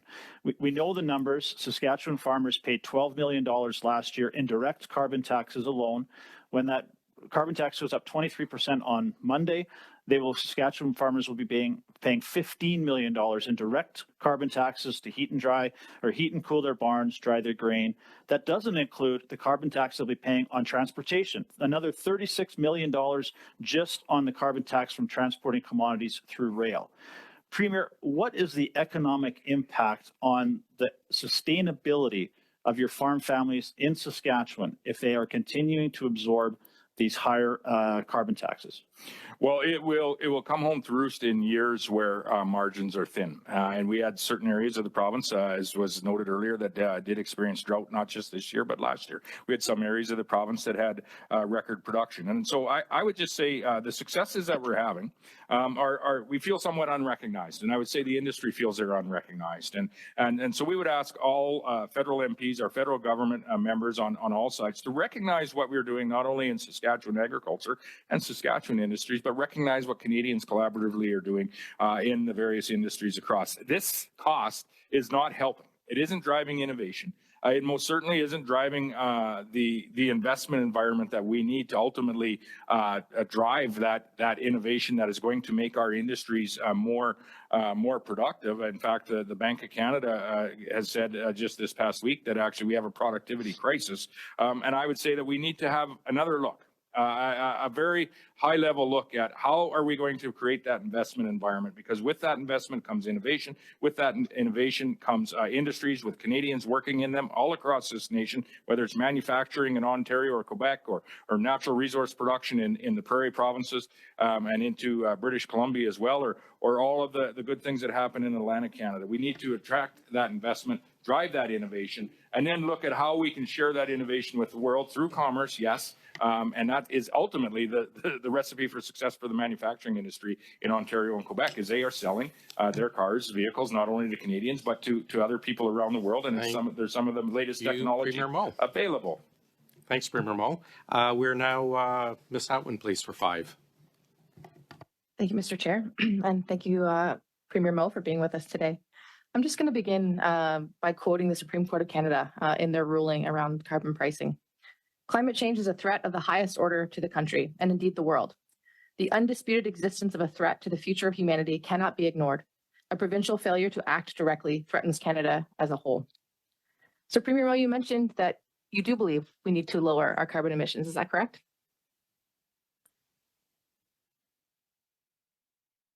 Yes, that is correct. And you took part in COP discussions. So do you support the work of the Intergovernmental Panel on Climate Change? We supported the work that was done with respect to tripling the nuclear footprint, Canada signing on to that agreement. We think that will go a long ways in reducing global emissions. We did not support the methane 75 announcement that came out at COP28 by our federal Minister of Environment. And those are about the only two discussions that we had alongside. Is that why you sent a delegation of 60 members? No, what we did was go to, unfortunately, tell the story that Canada didn't. And that was exactly what we're doing and how we're producing the products in Saskatchewan. I mentioned potash. I mentioned okay, thank you. I'm just going to focus it back on Canada. Sorry to interrupt you, sir. I'm looking national. This is why I went. We went to tell the Saskatchewan story. We have a sorry, sir. Yes, office in the Emirates. Yeah. I need to. It's a good story. You and I'll sit down and I'll share it with you one day. Sure. So do you support Canada's commitment to the Paris Agreement then? Certainly, in particular, Article 6, of which we would like to see some activity in Article 6. And so, again, I'll point to a point that Ms. Vignola made, that just this week, 100 economists signed off in a letter in an attempt to dispel some of the main arguments of Mr. Poilievre and other opponents, including yourself. These economists say that a carbon price is actually the least costly way to lower emissions. So if you agree we need to lower emissions, and we're looking at affordability challenges for Canadians across the country, and this is the least costly way, what would you say to that? It's not the least costly way in Saskatchewan, and a number of so you disagree with these economists? A number of those economists are the very same economists that were appointed by your government to the Eco-Fiscal Commission back in 2016, when so you disagree with the economists? Yes or no? The last agreement that all Canadians, all Canadian subnational leaders agreed on was in 2016. It was a Vancouver Declaration. That's the last time Canadian. I have to ask another question. Sure. So you've also mentioned that you see the carbon levy is showing no measurable impact. So we actually have statistics from the Canadian Climate Institute findings that the carbon pricing system has actually helped lower emissions by about 8% currently, and we're on track to meet our targets. It accounts for about 30% of that emissions reductions plan. And so would you agree with their findings? I would agree. We could go much further with some collaboration around recognition of the investments in industries from coast to coast to coast in Canada. I'm also going to focus on the rebate piece because, constituents in my community are certainly concerned about the environment, but they're also, faced with this affordability challenge. And so I'm going to look at some of the folks from your part of the world here. Alan from Saskatoon says the carbon rebate he gets 4 times a year from the federal government is crucial for his household budget. Without the funds, Alan, who is on disability assistance, will have to scale back on spending for his everyday needs. Jermaine from Saskatoon says she relies on the carbon rebate for essentials, and while on disability assistance, the carbon rebate is a key part of her budget. Peter Gilmore, an advocate for the anti-poverty ministry in Regina, says those on low incomes rely on rebates to pay for essentials. Do you know how many people in Saskatchewan rely on these rebates to get by in the midst of an affordability crisis? In general, they get less back than they pay. Can you table some data to prove that for us, please, It's sir? in the Parliamentary Budget Officer's report, been quoted many times, and I can send you that, yes. So you don't know how many people in Saskatchewan may be worse off if you cancel the carbon Well, I talked to Kevin in Lalash, and he's quite concerned about it because he lives about 4 hours from his major center, a trip that he makes every week or 2 weeks at the least amount of time. I talked to Jamie, also up in the Lalash, Buffalo Narrows area, who is very much was challenged with the electric heat that he has in his home, of which the provincial government has made a move mirroring the federal government's decision on, but also living 3 to 4 hours away from a major center, a trip that he has to make often, both on the business side as well as a personal side with his family, and to get to work. And I'll just end on the clean fuel regulation. So here in my province, we actually had our premier legislate an additional 8 cents on top of what New Brunswickers are paying at the pump with no justification for it. So would you plan to do a similar thing in Saskatchewan? I'm not aware of what happened in that case in New Brunswick, so I can't say whether we would do a similar thing, but our overarching goal is to keep taxes as low as possible, in particular taxes that are ineffective, like the carbon tax. And sir, would you agree that uncertainty around the price on pollution isn't good for businesses? I would say that the price on pollution is creating uncertainty in the investment environment in Saskatchewan and Canada. So you don't attribute any of the investments in our renewable energy sector or the new green economy to some of these policies from the federal government? Listen, the economy that we have in Canada is not new. It may morph and move over time, but it's our Canadian economy. It's not a new economy, and we need to do everything we can to attract investment into it. And the carbon tax policy that was promised to be at cap out at $50, now $170, and who knows where now, combined with a number of other policies, are creating uncertainty for the investment environment. And I would say uncertainty that subnational leaders are trying to navigate through as best they can. What kind of windfall would the oil and gas industry experience if the carbon levy was canceled? There'd be no windfall. What you would see is a return to a significant investment into some of the cleanest oil and gas that is produced on Earth. And I think that would be a good thing for the globe. That is our time. Actually, it's past our time. Thank you very much, Premier Moe, for sticking around. Colleagues, we're going to suspend for a few moments as we change the table and bring in Mr. Giroux and his team. We are suspended.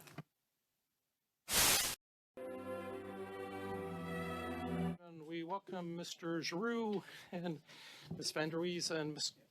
Griswold. Welcome back to OGGO. Do you have an opening statement, sir? The floor is yours for 5 minutes. Good morning or good afternoon, Mr. Chair and members of the committee. Thank you for the invitation to appear before you today. We're pleased to be here to discuss our report on the government's expenditure plan and main estimates for 2024-25, which was published on March 7, 2024. With me today, I have our lead analysts on the reports, Jill Giswold and Caitlin Van der Wees. The government's main estimates for 2024-25 outline $449.2 billion in budgetary spending authorities. Parliament's approval is required for $191.6 billion. Statutory authorities total $257.6 billion. Consistent with previous estimates, money transferred to other levels of government, individuals, and other organizations account for most of the planned spending, totaling $283 billion. Notable areas of planned spending in these main estimates include $81.1 billion for elderly benefits, $52.1 billion, for the Canada Health Transfer, and $46.5 billion for interest payments on the public debt. I will now continue en français. Le budget principal. The main estimates for 2024-2025 also represent reallocations of almost $2.3 billion made as part of the refocusing government spending exercise. Further details on these reallocations can be found in the 2024-25 departmental plans that were tabled with the main estimates on the 29th of February 2024. As the 2024 budget has not yet been tabled, the 2024-25 main estimates do not obviously include the new budget measures.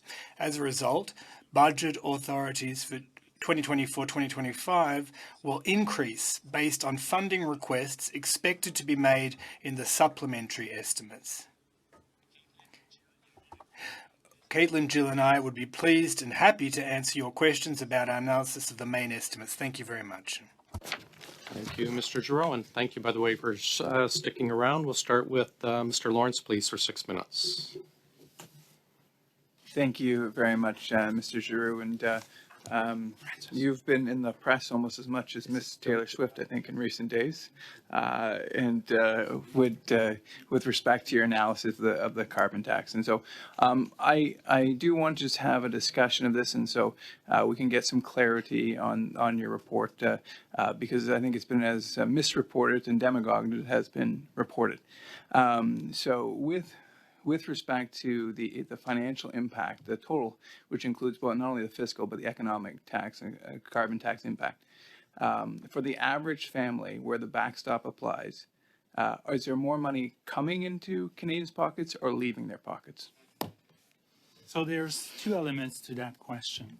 If one looks at the fiscal impact, that is the amount of the carbon tax paid directly, indirectly, and the GST that applies on these embedded or direct carbon taxes paid minus the carbon rebate, most families are better off. We estimate around 80%.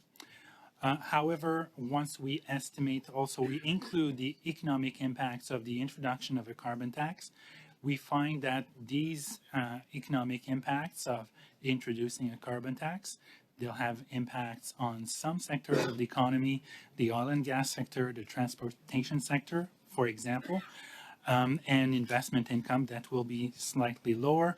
Then we find that most Canadian families in provinces where the federal backstop regime is in place will see a small negative impact of the carbon tax. So it for the average Canadian family, especially if we move forward into 2030, as this government is intent on increasing the carbon tax, we're going to see, because Canadians can't just opt out of the economic impact of so that, like, separating that, I understand why for sort of understanding purposes, but the reality is that every Canadian is affected not only by the fiscal but the economic. So the net in 2030, Canadians will have, and now will have more money going out of their genes than coming into their genes. Well, it's income growth that will be lower than it would otherwise have been. So that's what we refer to when we say a negative impact. It's not necessarily that their absolute level of income will go down, but the net impact is a reduction to a scenario where, compared to a scenario where there wouldn't be a carbon tax. So if the carbon tax was canceled, Canadians would be, and everything else holds equal, Canadians would be wealthier. Yes, they'd experience, on average, income growth that would be slightly faster than what will happen with a carbon tax. Perfect. But that presumes that there's nothing that replaces our carbon tax. Perfect. And then I just want to move on to your, get into some of the specifics. So in page 3 in your recent carbon tax report, in table 2, you have an average of the fiscal impact. And then in Alberta, you say the net cost is $2,773. In my province of Ontario, it's $1,820. So is that to say that the average family in Alberta would lose $2,773, and the Ontario family $1,820? That would be the cost of the carbon tax to their family or the household, as you say. Is that an accurate understanding, Mr. Schuer? Well, that's compared to a scenario where there wouldn't be a carbon tax. So it's not necessarily losing, but it's lower growth or income growth than would otherwise be the case. So in that sense, yes, you can characterize it as losing compared to a scenario where there is no carbon tax. Yeah, thank you very much, Mr. Giroux. You've had one of the questions that has also been posed with respect to the fuel charge is the cost, the net fiscal and economic cost, greater than the rebate? Keeping it with the fiscal and the economic, is that greater than the rebate in all the provinces where where the carbon backstop applies? My apologies, non-stop carbon. That's the case for most income quintiles, except for those at the in the bottom 20% of income quintiles. It varies by province. So It depends on the specific economic fabric and income distribution and household composition.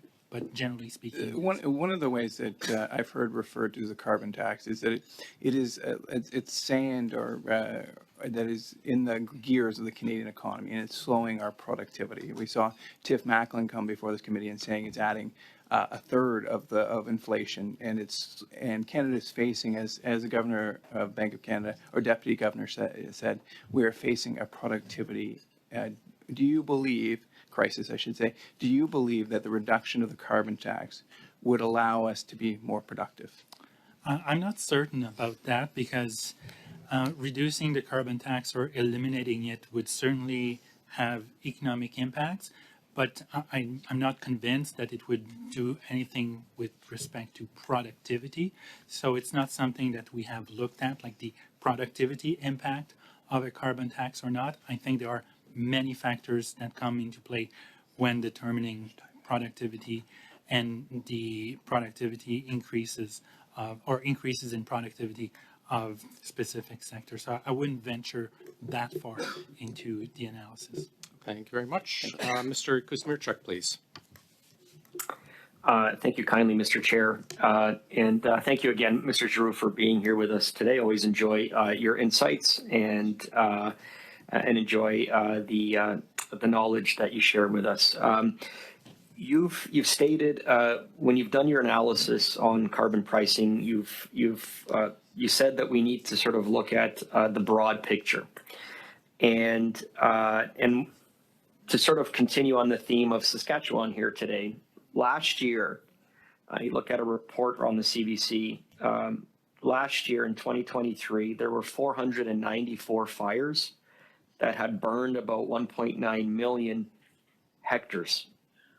And the Saskatchewan Public Safety Agency, the Vice President, Steve Roberts, said that in his 25 years experience, he's never seen anything like it.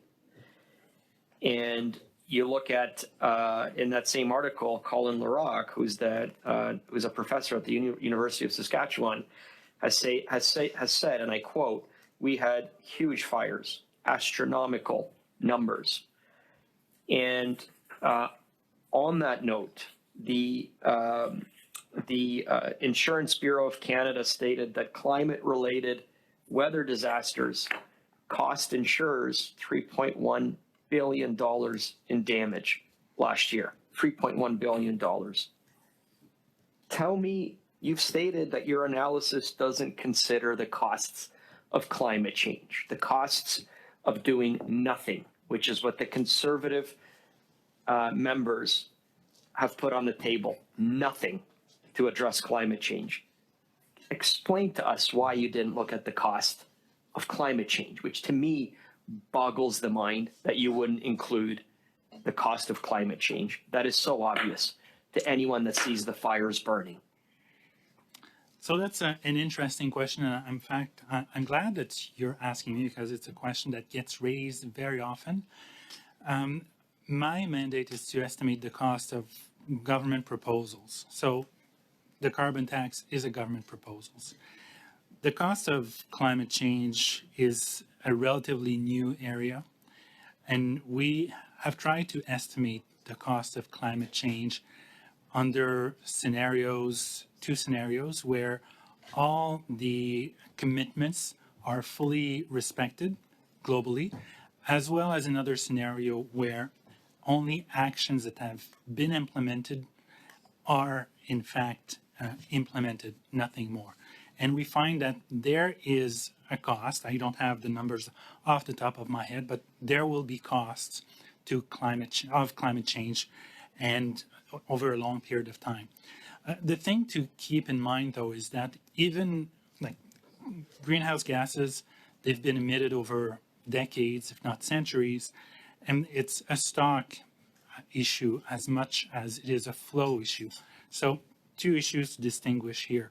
Even if the world was to stop emitting greenhouse gases today, there would still be global warming because the planet, according to climate scientists, has already warmed up.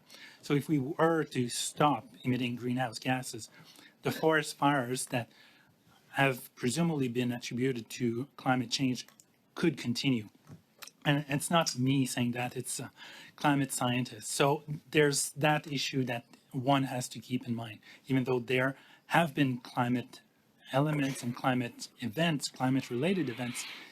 So that the climate policies will prevent things from getting worse. But the point at which we are today, that's where we are. It just, with all due respect, and I really appreciate your analysis and the work that you and your team do. It's hard work, but it seems to me that you are only looking at one side of the ledger when it comes to this analysis. Mr. Giroux, is it fair to say you're really looking at Mr. one? Kuzmirchuk, we lost you there for a bit. Do you mind starting just at the beginning and I'll restart your time? Sure. Just Yes, that thank last you. statement. Yeah, I was going to say, it seems like you're only looking on one side of the ledger. You're not weighing the costs of climate change here. Is it fair to say that your analysis is only looking at really one side of the ledger? Analysis is typically a cost analysis, which is what I've been mandated by Parliament to do. So estimating the costs of proposals. If there is further analysis that is deemed feasible and required, I'm sure that there are lots of think tanks out there that are more than happy to do that analysis, looking at the cost-benefit analysis. And the government, if the government itself has cost-benefit analysis, I'm sure it would be more than happy to disclose that. To my knowledge, there hasn't been that much work undertaken on the cost-benefit analysis because it's a complicated field that requires lots of data spanning several years. So that's why, even though would be ideal to have the cost-benefit analysis, the benefits are always not very tangible and not easily measurable. How much time, Chair? We've got about a minute. Okay, great. So because I take issue with your net analysis, I think it's incomplete, and I think it only looks at one side of the ledger. If we just look at the fuel charge impacts directly, which you speak about as well too, and you talked about 8 out of 10 households being better off. Can you speak to that a little bit when you're just looking at the impact of the fuel charge and as compared to the Canada carbon rebate? You mentioned 8 out of 10 families are better off. Can you speak to that? Just on the fuel charge, not the net analysis. So when we look at the impact of the fuel charge, the amount that households pay directly, so when they fill up the gas tank or when they heat their houses, and the embedded energy component of goods they buy or services they buy, we look at that and we compare that with the carbon rebate they get. We find that, roughly speaking, 4 out of 5 households are better off with a carbon tax and the rebate than without. Thank you. That's very clear. Thank you. Thanks very much. Mrs. Vignola, please, for 6. Merci beaucoup. Thank you, Mr. Chairperson. Mr. Giroux, Ms. Vandelis, Ms. Giswell, thank you very much for being back with us here again. You know, I have a great deal of admiration for the analytical work that you do. It's very precise, it's invaluable, it's really in-depth, and it's really hard work that you do. I really appreciate it greatly.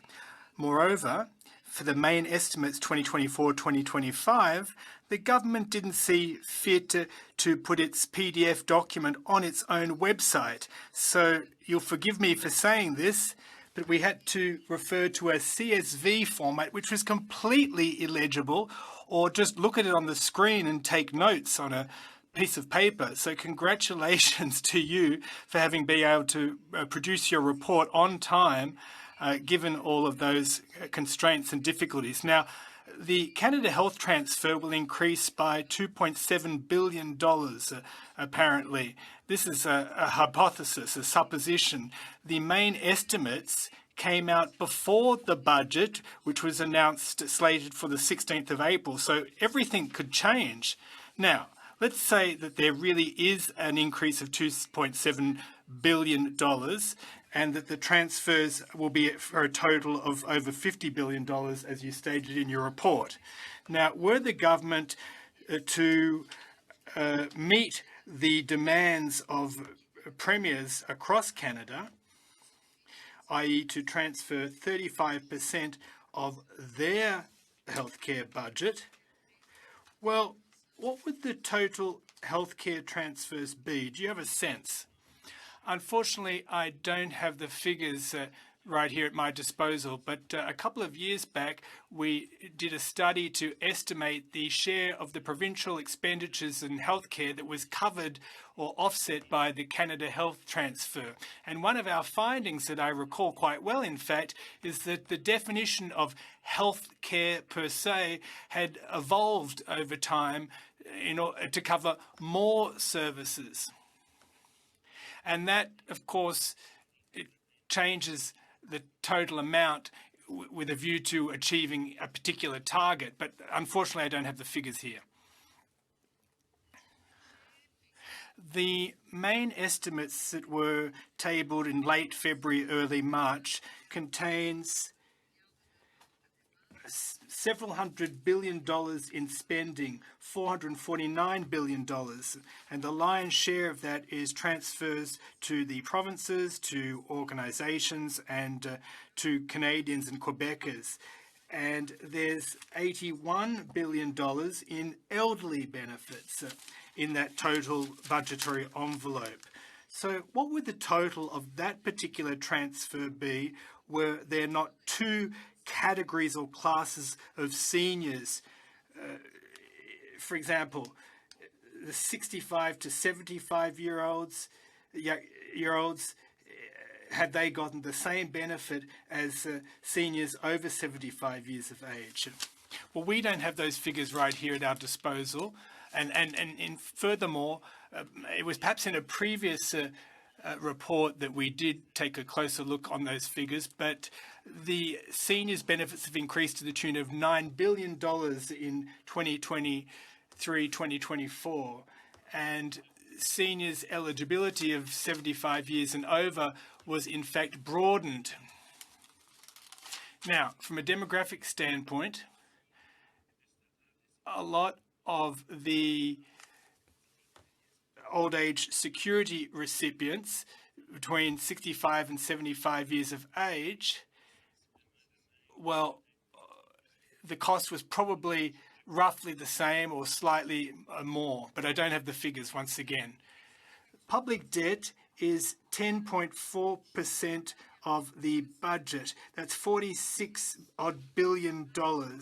So about 10%, because the budget is a $450 billion budget. If the budget was smaller, then the proportion would be different. That goes without saying. Now, that debt rate, is that sound? Is it healthy? I know that we're already engaging in this process, but should we be sounding the alarm bells even louder and saying, stop, this is getting dangerous?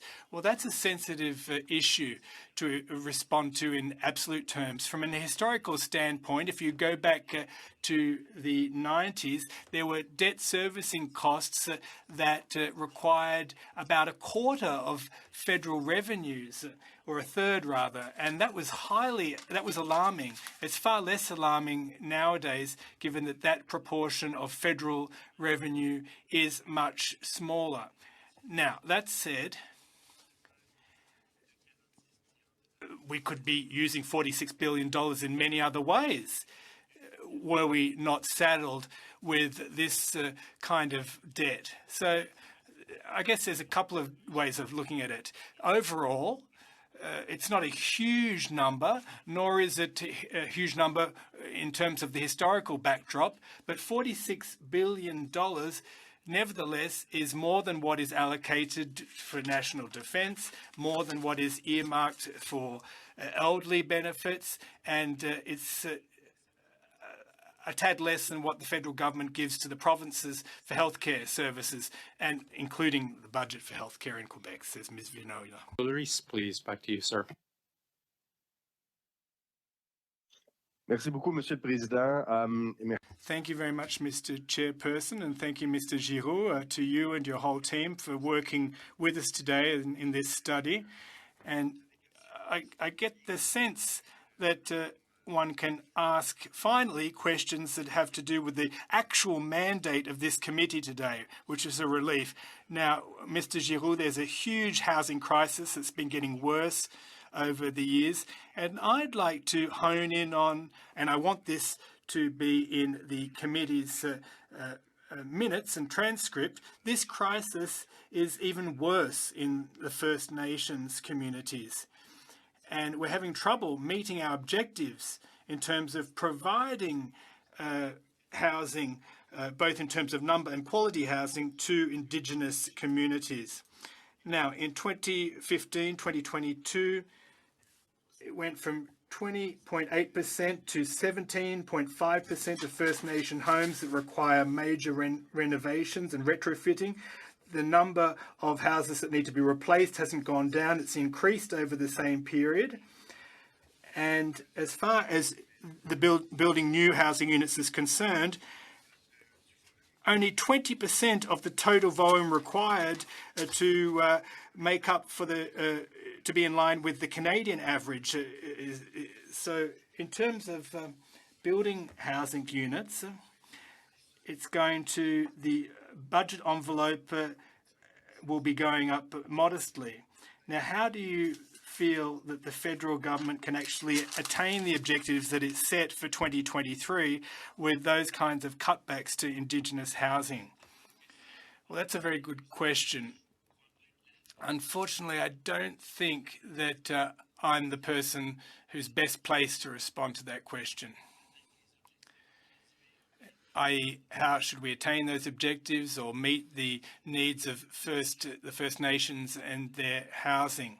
I think that you might get a better answer from the Minister for Indigenous Services. Well, do you have a sense, have you assessed the total investment that would be required to offset that discrepancy? Now, we have reported on the housing needs of Indigenous peoples in terms of the investment required by the federal government, and I think that we took into account their needs when it comes to water and sewage systems in First Nations communities in recent years, but I'm not sure that we specifically reported on First Nations housing needs. I can get back to you on that with an answer, a written answer, if you see fit. Yes, I'd very much like that. I know that you have your work cut out for you, but that kind of information will help us in our work and help us develop better public policies for Inuit and First Nations communities. Now, I'd like to turn to a different issue. There's the whole Arrive scam, ArriveCan scandal. Now, exorbitant, sometimes even scandalous costs of outsourcing, and the Auditor General talked about the double or triple the cost that the public service would be charged for that kind of work. Is that your assessment as well? Well, we didn't take a look at those amounts to determine whether Canadian taxpayers got a bang for their buck when it comes to outsourcing or subcontracting. But what we did determine is that the expenditures on consulting has increased substantially over recent years, and many of those contractors provide services to veterans and First Nations, but there's also been an increase in consultancy when it comes to IT, or policy advice or government stewardship advice, and the public services also increased in size proportionately. And what I've stressed in my appearances before many committees is, why are we using external consultants when there's even more public servants being hired? And so that begs the question, are we hiring the right people if the government is still using these contractors when they're increasing the size of the public service? But more specifically, in response to your question, we haven't determined whether the Canadians are getting bang for their buck. That is the purview of the Auditor General. Thank you for your answer. It was interesting to get an understanding of these two parallel phenomena. It is difficult to understand. We're talking about billions of dollars, $22 billion in contracts awarded to contractors. Are Canadians and Quebecers getting bang for their buck? Or is there duplication here? Are there other cases similar to ArriveCan that in fact haven't made the headlines? Well, I wouldn't venture to say that there are other cases similar to ArriveCan. I wouldn't go so far as to say that. But the fact is that there are contractors used to provide policy advice and also management advice in the public service, when that expertise already exists within the public service to provide advice and counsel to ministers. And that's somewhat surprising that contractors are used in that domain. Now, the same is true when it comes to providing advice. Public service should be able to do this, but other contractors are provided for. Are there cases similar to ArriveCan? My office has the capacity to undertake that kind of assessment, but it's my understanding that the Auditor General is investigating these issues.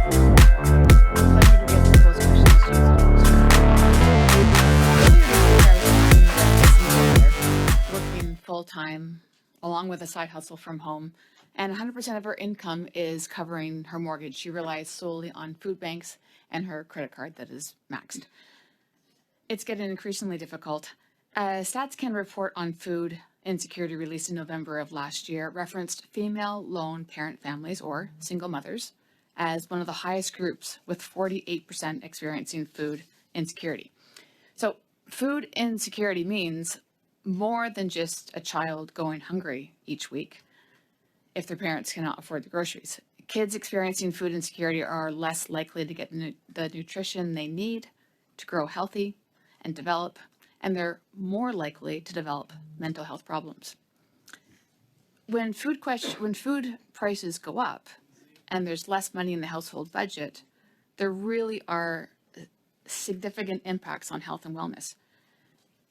My question to you is the intersection of food inflation and the carbon tax impacting the household budget?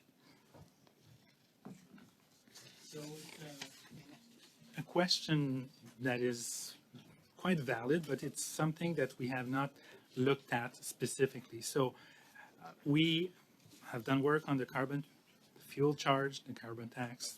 Sorry if I'm misnaming it. But we have not looked in details at the impact of the fuel charge on food inflation. However, as was referred to a couple of times in this committee, the Bank of Canada has looked at the impact of the fuel charge on general inflation, and so it's 0.15%, if I remember correctly. So and if I may, just Sure. to be more specific, are the details based on, are they premised on two people under a roof sharing the load, or on one individual? when you refer to inflation, inflation refers to, as defined by Statistics Canada, refers to the price evolution of a basket of goods and services that is representative of what a typical household will buy. So And the typical household is changing. it is changing, as is the basket of goods and services that they need or they purchase on average. And it's based on surveys and based on consumption patterns. So Statistics Canada is probably a better place to answer how they themselves Okay. design their basket of goods Then and services. perhaps I'll switch gears and speak specifically on C-234. You've previously reported that Bill C-234 will save farmers nearly $1 billion by 2030. A more recent costing note by your office estimates that the Senate amendments to the bill will cut carbon tax relief to farmers by $910 billion. Is that accurate? It probably is a million. I don't have that note in front of me, but there were several amendments to this bill in the Senate, and it's been referred to a couple of times. So forgive me if I don't know all of the details and I don't remember them off the top of my head. But what I remember is that we were talking about less than $1 billion in its last version or latest version. And speaking more specifically to how the report indicated that the Canadians will pay $486 million in GST on the carbon tax this year and over $1 billion per year in GST by 2030, do farmers receive any rebates on the GST that they pay on the carbon tax? My understanding is that farmers are eligible to get back the GST they pay as input tax credits, and also that our analysis for households includes the carbon tax they pay directly, indirectly, as well as the GST that's applied to the carbon tax, direct and indirect. Okay, thank you. I'll pass it to my colleague. Thank you. Yeah, I rarely correct you, Mr. Giroux, but on this occasion, I am going to correct you. The governor of the Bank of Canada at Finance Committee said it's 0.6% of inflation is directly responsible for carbon tax. It's the increase that's 0.15. So it's 0.6 this year if it were removed, and then ongoing 0.15. And given that after the April 1st increase, if we don't cancel the hike, it'll be nearly 0.8% of inflation. I understand you haven't studied food specifically, but if it's reducing the overall basket of goods by 0.8, it almost certainly has to increase the cost of food. Is that not correct? Yes, but I would assume that the impact of the carbon tax on the price of food is probably not significant, even though there has been increases in price of food. Not all of it, only a fraction can be attributable to the carbon tax. Yeah, I think we could maybe split hairs into what that fraction is, but I think though what I want Canadians to leave this meeting with, and I think we agree. You can certainly say differently, but that the carbon tax increases the price of food. Yes, I would probably say to some extent. But. Thank you very much. Mr. Sousa, please, for 5 minutes.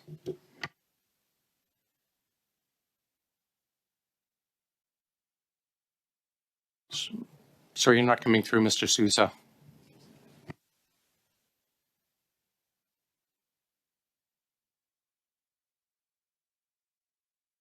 You're not showing muted. Are you plugged in properly?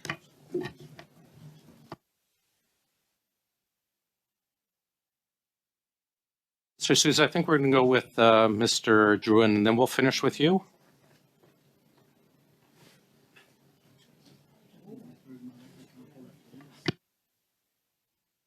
Yeah. Oh, I think we've got you now, Mr. Sousa. You got me now? Please go ahead for 5. So I appreciate the discussion that we've been having today, and I recognize that pricing on carbon is being proposed as a great disincentive to our economic growth and activity, when in fact it's the very incentive that's enabling us to invest in other initiatives in the green economy. And it's enabling us to have that drive to do something now to protect future generations as we go forward. And oftentimes when I hear some of these discussions, and I've heard this one in the provincial side in Ontario, when we were deliberating over the price of carbon back in 2015 and 16 to offer an alternative, which we brought forward by way of cap and trade. And we were part of the Western Climate Initiative alongside Quebec and California. And Ontario is netting about $1.5 billion thereabouts annually to reinvest dollar for dollar in the green economy, in retrofits, in home renovations, and enabling us to get a head start on that green economy and in opportunities to support families as we go forward and grow the economy. And it was the alternative.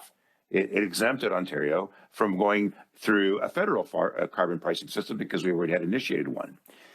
And it wasn't until the Conservative government that came in afterwards that dismantled that very initiative and brought forward a fight with the federal government over something that they lost through a constitutional debate. And in the end, we're faced with this alternative. But many economists are still suggesting and saying that this is a much better and cheaper way to go forward, is pricing carbon. And I appreciate some of the discussion that we've had today because of it, because it's not free. You know, pricing carbon is not something that we can make available to everyone. The greater polluters should be paying their fair share to enable those families, especially those single moms that was just referred to earlier, to net out greater benefit for themselves.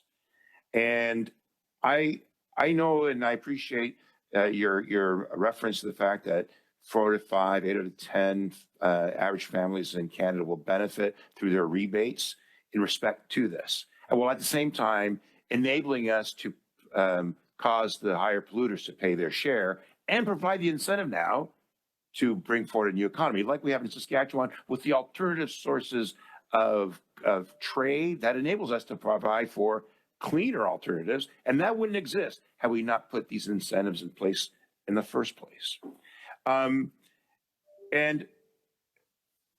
to this point, I would like to ask, keeping in mind that many economists have also noted that this is a very cost-effective way to reduce emissions. Ultimately, that's what we're trying to do. Do you believe that those that cause pollution should pay for it? That's, Mr. Sousa, that's a question for policymakers and legislators. I'm asking you for your personal interpretation. I'm not asking you as a policyman. I'm asking you personally for future generations. Do you believe those that pollute in rivers, should they be stopping that or paying for it? As an economist, I believe that externalities should be internalized. So those who cause negative consequences for society should be the ones who assume these costs, as opposed to. So is carbon pricing an effective way to reduce emissions? Committee last week. Sorry. As I said to this committee last week, there is a wide consensus among economists, of which I am. I'm an economist, that carbon pricing is an effective way of reducing carbon emissions. And any other way of doing it will also have costs. I've been clear about that, and my office has also been clear about that. So we just heard about a single mom who is with her kids. She now benefits from a lot of non-taxable benefits, a number of initiatives that the federal government has brought forward to support her in this affordability crisis, all of which has been opposed by the Conservative government. All of these initiatives to try to support that family is actually been opposed on the other side. And I like to nuance some of that recent narrative that's been around the impacts of the price on pollution and affordability, right? We've talked about the Bank of Canada, and the governor is being quoted, and he was quoted as saying that other climate effects and events are also placing a cost on food and a cost in respect to this and its volatility. And we can't just ignore it, put our heads in the sand and pretend it's going to go away. I'm wondering if you agree with the governor on this issue. On the issue, could you be clear before I agree with something? The issue is... Sorry, let me interrupt. We're out of time. Can you, if you could just repeat it, Mr. Sousa, and we'll allow time for an answer. The governor suggested that there are consequences of not putting a price on pollution, wildfires, floods, extreme weather conditions, all place at a price on food. Climate scientists are almost unanimous in saying that climate change will have impacts on our lives, and I'm willing to believe the science on this one. As on many things. Thank you. Thanks, Mr. Sousa. Mrs. Vignola for 2.5, please. Merci beaucoup. Thank you very much. In a recent report, you referred to the fact that the carbon tax, the impact of the carbon tax on inflation was about 0.15%. Now, if inflation is 3%, now the inflation rate has been higher than that, it's going back down to something more reasonable, but let's assume that the inflation rate is around 3%. Does that mean that 0.15% is it of the 3%, or is it 2.85% inflation plus 0.15? Well, if you're talking about the impact of inflation, if we do take for granted that it is that amount, that percentage, well, inflation will be a tad higher because of the carbon tax. Now, an inflation rate without the carbon tax, 2.85%, with the carbon tax, 3%. I see. Well, let's say I had something that I bought for $100 before inflation, and it's an additional 3% because of inflation, so $103. So 15 cents is was the result of the carbon tax. Now, it's a whole lot less than the Quebec sales tax, for example. Yes, that's true, but there are two things to bear in mind. Inflation is an annual phenomenon. We compare the prices compared to a year ago. So the prices increased over the course of that year, but there's also the cumulative effect. For example, if you completely scrap a tax, well, you eliminate the effects of previous years. There'll be a sudden drop, but not a recurring drop, yes, but it will have a direct impact on inflation. Now, if I look at your table on Canada healthcare transfers that is calculated on a per capita basis.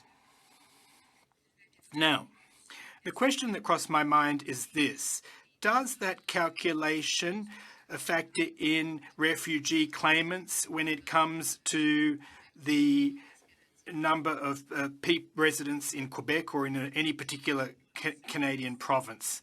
Well, I don't have the answer to that specific question. It's an interesting question, given everything that we're hearing in the news, but I know that it would be based on census data, but I'm not sure whether it would include non-residents when it comes to Canada healthcare transfers. Thank you very much, Mr. Chairperson. Mr. Boulis, please, for 2.5, sir. Merci beaucoup, Monsieur le Président. Thank you, Mr. Chairperson. And thanks again to the witnesses for being with us today. Mr. Giroux, we've spoken at length today about a price on pollution, inflation, and also the climate crisis, and whether or not the climate crisis has an impact on our communities from a public health standpoint, floods, forest fires, droughts, etc., etc.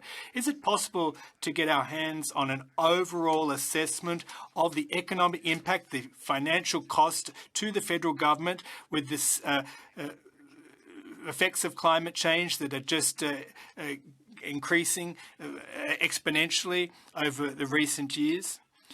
Well, that's a worthwhile question to look at, but it's not a question that my office actually did look at, i.e. the specific cost to the federal government of climate change.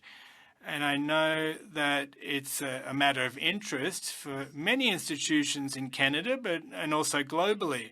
But for the time being, our work is at an embryonic stage. We're just starting the process of estimating those costs, and it's subject to interpretation, and many people will question, well, I'm interested in my political party because we're talking here about the cost to consumers, for an industry, for individuals, but inertia, inaction also comes with a cost. And I think oftentimes we tend to forget this. Earlier you said that market mechanisms, such as a price on pollution or a carbon tax, do have incentivizing effects on consumers to change their behavior. Now, based on your assessments in recent years, will that measure alone be enough for the federal government to attain our greenhouse gas emissions objectives? Response: we did a report on that in 2022, and I have a lot of documents right here on the table. I think it was November 2022, if I'm not mistaken, but we did analyze that issue, and we realized, like most observers, that the fuel tax and CO2 emissions tax, i.e. the carbon tax, is not enough to attain the Paris objectives or even exceed them, as the government undertook to do in the 2021 budget. So other initiatives and measures are required, which the government did announce in order to obtain the objectives that it set for itself. For example, the fact that, well, the carbon tax will enable us to reach 33.3% of our greenhouse gas emissions targets. So from memory, they're the findings that we have at this stage. Thank you. Chambers, welcome to OGGO. Go ahead, please, sir, for 5. Thank you very much, Mr. Chair. Thank you to the Parliamentary Budget Officer. Appreciate you being here with your colleagues, Ms. Giswald and Ms. Vanderwees. I'd like to talk about everybody's favorite tax, the underused housing tax. Mr. Giroux, I'm not sure you are able to follow all of the inquiries of ministry, but just last week, the government tabled documents that showed since 2022, the federal government has spent upwards of $59 million on administering the underused housing tax. Sorry, Yet, Mr. Chambers, I have to interrupt for a second. We're being told your microphone's not connected properly to your computer.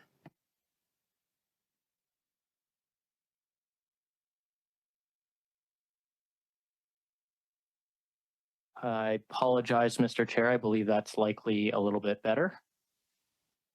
Yeah, we're fine now. Go ahead, sir. My apologies to the interpreters. Mr. Giroux, we were told by the CRA that they've spent upwards of $59 million administering the tax, but have only assessed $49 million worth of amounts owing. That's not collections, by the way, that's amounts owing. I'm just curious if you recall from your previous work, do you recall what the government expected to collect from that tax in the first couple years? You're right, Mr. Chambers, that with a team of 38, we cannot follow every single government initiatives. I don't remember off the top of my head how much the government was expected to collect on the underused housing tax. And I'm looking at my colleagues and they're avoiding eye contact. So it probably means they don't remember either. But it seems to be high to have numbers such as the ones you mentioned, that it would be costing so much to administer versus how much is assessed, which is often a significantly different number than what ends up being collected. Thank you very much. My understanding is they expected to collect $200 million in the first year and about $165 million every year thereafter. If that is the case, and their experience is that they're only assessing $49 million worth of penalties, should the government take what effectively would be a write-down in that to adjust what it's projected to assess and collect for future years, since it's not bringing in what they believe? If the amounts assessed so far are indeed the final numbers or are indicative of what the government is expected to collect overall, I think there'll need to be a correction in the budget in terms of revenues to be collected. So if that's indeed the case, and it's not just the initial collection efforts that have had some difficult times getting underway, then we should see that reflected in the fiscal plan when the minister tables the budget in April, on April 16th. Thank you very much. Do you believe that it's appropriate, or should the CRA, when implementing a new tax like this, consider the costs of compliance on taxpayers with respect to the amount of direction or clarification that they provide taxpayers? Is that something they should be considering? There was an article yesterday that suggested that taxpayers are paying anywhere between $500 and $1,000 or more per filing of the underused housing tax paperwork, which they have to do every year. It certainly would be a good idea in terms of policy making for the CRA to introduce that into the equation when I say CRA, but CRA and the Department of Finance, when they're briefing the minister or ministers and cabinet, ultimately to introduce new tax measures, to have an idea, or at least provide an idea to the ministers as to how much the burden will be on individuals and businesses. And also, I know they do that. They probably also, they include the number of employees they'll need to administer these new taxes or amended tax provisions. So it's data that would certainly be, it would certainly be possible to have at least an order of magnitude when introducing new measures such as the underused housing tax. Thank you very much. Last question. I want to thank you very much for the work you've done on tracking departmental spending plans and the impacts on the government's people plan. The government continues to send legislation to this parliament with no projections on the impact on people, and yet your office is the only office that shows consistently time after time the government suggests a people projection and fails to meet it every single time. In fact, the numbers go up every year instead of down as they project. How do you recommend parliamentarians get a better handle on or require more transparency for the government on its people plan? A brief answer if you're able to. Having more clarity as to exactly how many employees initiatives will require for their proper administration would be a good first step. And also the employee impact of reallocation measures would certainly be a good impact. But I'll stop there for lack of time. Sorry. Thank you, Mr. Chair. Thanks. Mr. Drouin, please, for 5 or so. Thanks, Mr. Chair. And just to inform you, we'd like to raise something before you put that gavel down. So just to after I'm done, merci beaucoup. Merci beaucoup à notre. Thank you very much, and thank you very much to our Officer of Parliament, who always does a great job. I'd like to talk about the 22nd of November 2022 report. No, sorry, 2022 report, yes. The report where you analysed the impact of climate change on Canada's GDP. And I think that you arrived at the conclusion that it was about 1% as a result solely of climate change. Could you elaborate on that, please? The analysis that you did on climate change's impact on the GDP of Canada, do you actually remember? Well, I don't have that good a memory because we produce many reports each and every year, but I do have the report actually here. So our estimations based on external sources, including the Intergovernmental Panel on Climate Change, is that there were temperature changes to the tune of 0.9 degrees surface temperatures, an increase in precipitation compared to the 1991 and 2010 averages, and that has already reduced the GDP by 2.08%. And the ongoing effects of climate change will further reduce GDP by an additional 1.6% in the upcoming years. And we've based that on a number of hypotheses, factoring in climate mitigation efforts and subject to the objectives being met. Now, what about your very recent report on the price of pollution? And I think that my colleague, Mr. Husmerchuk, mentioned this earlier, but I just want to get a handle on this. When you conduct an economic impact analysis, are you presupposing that there are no technological advancements over that decade? Well, there are a number of variables, and they're not constant variables. Our modelling, in fact, does factor in climate change and changes in technology. But this study is through till 2030, which is kind of a short time frame for Canada's economy. And what's often mentioned in briefings is that nothing points to the fact that there would be an economic advantage after 2030. But between now and 2030, those costs are measurable, and the benefits of a transition to a less carbon-intensive economy will still not be fully implemented. We have time. This process is quite quick, but we haven't yet incorporated the new technologies that will help to offset the damage caused by climate change. We have relative data concerning on the use of fossil fuels, and if we eliminate them quickly, well, there is an upshot to that. There's stranded assets that would be taken out of circulation before their normal end of life cycle. So to a large extent, that explains the costs. Question. Most economists are going to say, and there are Nobel Prize winners who've said this, that they say that it's important to have a price on carbon. It indicates to the market, this is the direction we're heading in. If you use X, Y, or Z product and it's carbon intensive, you're going to pay the price. And consumers understand.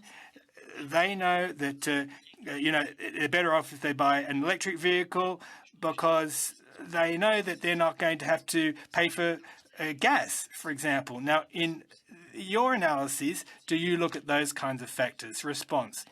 Well, we do take into account behavioral aspects in our modelling. For example, the impact of a carbon tax that is maintained and actually increases. But as I said, we're talking about a 5 or a 6 year time frame, and that's not enough to offset for the negative impacts to be offset by the positive impacts. But we nevertheless need to have some kind of planning, to have some kind of certainty, and that would demonstrate that there are benefits to carbon pricing. Inform farmers that they are eligible for a part of the rebate for the price on pollution that they pay. It's not the full price, but it's up to $1.86 per farm expense. So I'm just encouraging them to sign up, as it's not the full price. And I'm sure my colleague, Mr. Lawrence, and obviously Ms. Cramp-Newman, who have farmers in their area, would encourage them to sign up. So merci. Thank you, Chair.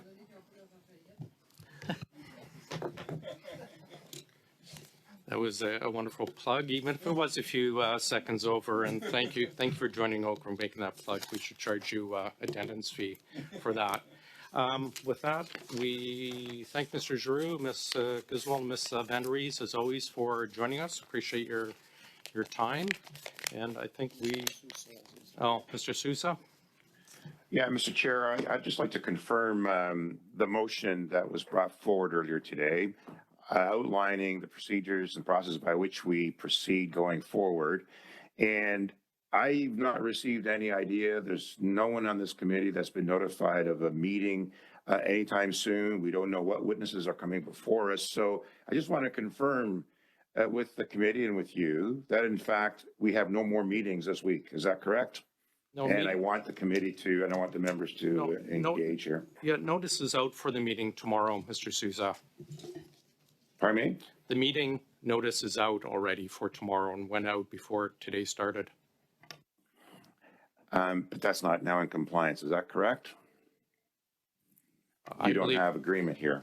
No, I believe it is in compliance. My understanding, looking at the motion, we have future meetings as well that we have booked for both the NDP study on Canada Post. We've got the red tape reduction meeting booked with witnesses.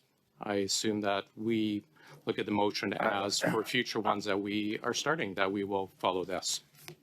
Yes, I don't think we're aware of that. I think we don't have consent, Mr. Chair, to proceed for tomorrow, given that we've not provided notice and we're still not aware of who the witnesses are. Who are the witnesses tomorrow? That's not even been discussed. It's on the notice, Mr. Sousa. If you look at the notice, you will see who's been booked. And again, it went out before the meeting started. I think there is a lack of desire to proceed without having prior consultation as a result of the motion that we brought forward today. And I suspect that we are going to request that we cancel the meeting for tomorrow as a result of the violation of the privileges to the members of this committee who have not been notified appropriately.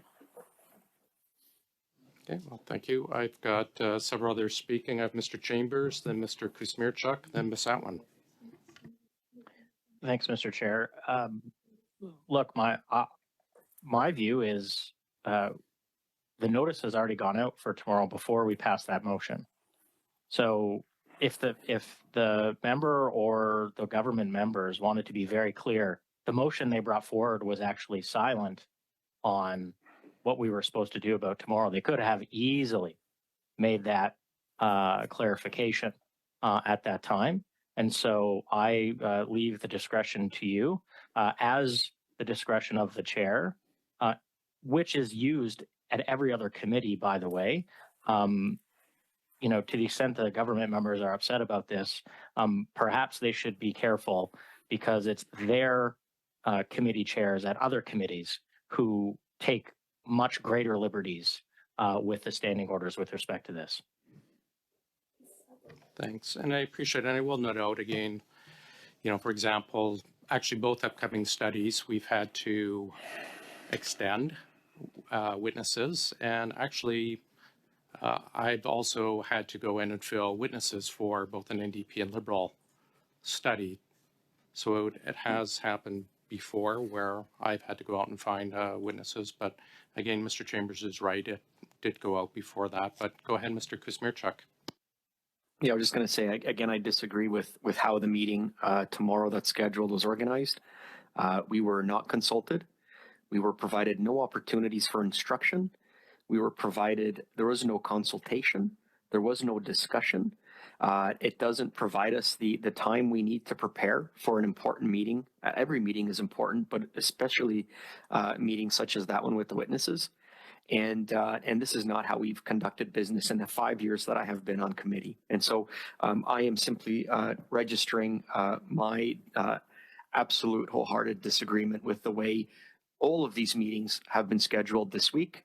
And it is not aligned with the motion that we passed earlier in today. And I want to register my complete disagreement and disappointment with how these last 3 meetings have been organized, completely without any consultation input from this committee. Thank you. Ms. Atwin? Thank you, Mr. Chair. And just to reiterate what my colleagues have shared, reading in a Global News article that we were going to have a meeting Thursday, really disappointing. It defeats the collaborative atmosphere that I think we're all trying to achieve here. We have really important work to do. I think we very much were distracted from that important work today, and on our focus on main estimates, it kind of went down a path that it shouldn't have, and I see that will be the case for tomorrow as well. I just really think again that OGGO is a very important committee. You state this yourself at the beginning of our meetings all the time, the only committee that matters. So let's proceed in a way that's respectful of all of our time, of our constituency time as well. This has happened repeatedly now since Christmas. It's really important to me to connect with my community. And so that for me is a big piece that's missing here as well. But again, to read about a committee meeting and witnesses in a Global News article, what happened there, Mr. Chair? I mean, we really need to have an atmosphere of respect here, and I'd like to see it return to that. Thank you. Yeah, I'll address that before I get to you, Mr. Sousa. Very clearly, I do not talk to Globe, whoever you're referring to. I saw on Twitter our Premier Higgs talking about it, but that's him talking about it, not the committee. So, Mr. Sousa? Yeah, Mr. Chair, given the discussions that we're having, maybe it's appropriate just to put forward a motion again, given the lack of consultations and lack of advisement to us and the violation of our privileges as members. If all agree, I'd like to put forward a motion that we cancel tomorrow's meeting. Before I get to that, it's not a violation of privileges for the chair to book, and I'm happy to actually read the exact wording for everyone from the big green book, but appreciate what you're saying, but appreciate we also stick to kind of the facts. It's not a violation of your privileges for me as chair to book a meeting. It appears everyone else seems to know about these meetings before us, including the premiers and including witnesses that are being This might come as a advised. shock to you, Mr. Sousa, but witnesses can't be called until... Again, without consultation and without discussion with this, and we have other priorities that we were looking at going forward, and you haven't made those happen. You have not advanced the other Point of issues. order, I believe there's a motion on the floor. Yeah, I was just stating, I guess, correcting Mr. Sousa. You can argue as you wish, and that's fine. I appreciate that. I appreciate all sides to this, and I appreciate your feelings on this, but your privileges have not been violated. For example, we invited witnesses for a Liberal study because none of the Liberals had put forward witnesses. that is not a violation of your privileges. But I understand what you're saying. I just wanted to clear that one point because I think it's an important one. Yeah. We will start a speaking order. Hold on 2 seconds.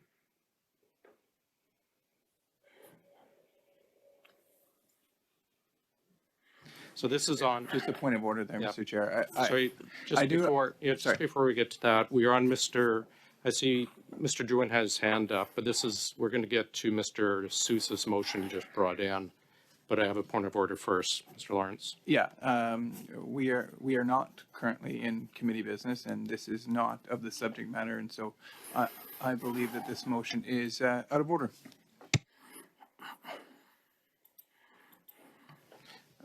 I appreciate that, Mr. Lawrence, but I understand procedurally it is.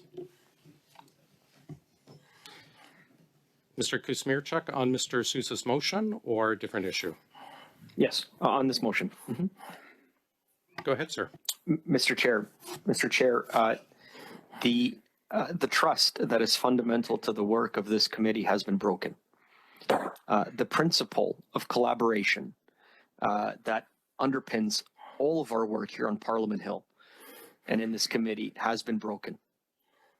And I turn to you, sir, and I say that this is an opportunity here today for us and for you to begin the work of repairing that trust and repairing that relationship that is broken.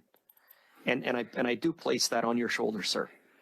And what I would recommend is that you work together with the members of all parties around this table, as you've done in the past, to work together with all the members around this table to pick a date, to pick a time that works for this committee. If it's the will of this committee to bring those witnesses forward and to have this discussion, then work with us, Mr. Chair, work with us, as has been your tradition at the beginning of your term as the chair of this committee. And so I ask you to work to repair this trust, repair this relationship. Let's put this committee back on track, and let's rebuild that relationship and that trust. And I believe it begins today with this motion, sir. And I ask you to consider the objections that this committee has brought forward publicly about the way that we've been conducting business here over the last several weeks. And I ask that you help us, again, rebuild the trust. Let's rebuild the relationship, and let's put this committee back on track. And I ask you for that, sir. And I look to your leadership on that. Thanks. I have Mrs. Vignola, then Mr. Drouin. Merci, Monsieur. Thank you, Mr. Chairperson. Well, I tend to agree with the motion that was moved by the Liberals, which doesn't happen that often, I might add. Now, normally I have something to say to Liberal motions, and I try to, in fact, foster a consensus. I'm patient. In fact, I'm surprised at how patient I am, to be honest. I am a straight shooter. I'm an open book. I really think that being frank is important. And unlike what many people say about politics, and when I was elected, well, politics is not a game. Politics is about service. And politics is not about reading budgets cover to cover, about reading pieces of legislation and bills cover to cover, doing the requisite research to really get a handle on issues and to be well informed without having a bias, and ask questions of experts and get their points of view. When people write to me and they don't understand, well, I respond to them. Here's the point of view of the Bloc. Here's the New Democrat standpoint. Here's the Liberal standpoint. And because all of those combined help to inform our voters. Now, right now, at this juncture, I think there are folks taking politics, seeing politics as if it were a game. And as politicians, which is not a game, you know, this is not a game, as I said. we are trying to achieve things that are important for all Canadians, all Quebecers, and of course, part and parcel of this is looking after our constituents in our ridings. And it's really tough to do this when, at the very last moment, we are called to a committee meeting. And listen, I've been, I've been a good player here. But I have had to push back meetings. I've acted in good faith, but I've had to push back meetings, and it's not because of these witnesses appearing tomorrow. Of course, they're entitled to appear if they want to appear, but we need enough time to give them a proper welcome and to have time to research and to really get a handle on the files at question. For example, New Brunswick and how its role vis-a-vis the federal government. That is, and when you get a notice of less than 24 hours, I can't turn on a dime. I can't turn on a dime. There are bloody limits here, and I'm sorry, I'm using the word bloody because I don't want to use more unparliamentary language that's harsher than the word bloody. So yes, I'm going to support this motion. Calling for, respectfully, that this meeting be postponed to later so that we can be better prepared, so that we can better study the issues at hand, and so that we can meet these witnesses, listen to these witnesses. These premiers are not puppets. They shouldn't be used as political pawns and puppets, and the onus is on us to show them the respect that is due to them and to be well prepared for our line of questioning. So I support this motion. Merci beaucoup, Monsieur le Président, et Madame. Thank you very much, Mr. Chair. And Ms. Vignola, I guess it's because I'm here that you're supporting my motion. We've worked so well together collaboratively in the past. I say that facetiously. Obviously, you can see where this is going. We will have to deal with this tomorrow. And if the motion, we wouldn't be dealing with this today, we'd have to deal with this tomorrow. The majority of the members are not in accordance with what has transpired, and I'm not going to judge anything. I have respect for you, Mr. Chair, but obviously you are at the command of the majority of the members, and I think on our side we're ready to vote.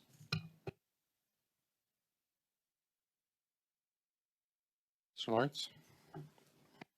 Thank you very much, and I think that it's important to put some context into the meeting today.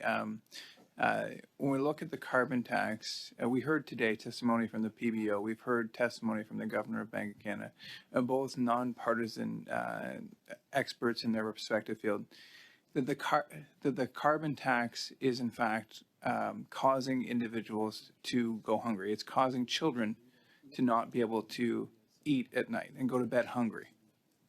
This is a significant issue, and so my understanding of it, and I could be wrong, I have no inside information, but my understanding of it is that the premiers wrote to the Finance Committee and asked before the April 1st, when the carbon tax is set to increase by 23%. We don't have much time here, so we can postpone and live in an imaginary world where this doesn't exist, but it does. We have April 1st deadline.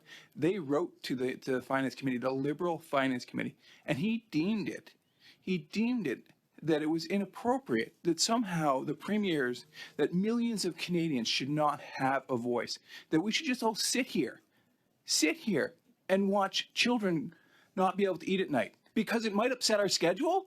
Are you kidding me? How out of touch? Hey, we are here. Hey, hold on. What about everyone to just take it I'm down sorry, but je ne mangeais. Listen, I missed meals, sometimes a whole day's meals, and the carbon tax didn't exist back then. Now, is the carbon tax really doing all of this? Can we get back to brass tacks? It's important to hear from premiers, but it's important to not use them as political pawns, and I would like to put people on notice in that regard. Thanks. Before we continue, we just remind everyone of your voice levels with our interpreters, please. My Mr. apologies Lawrence, to please. yeah, my apologies to the interpreter.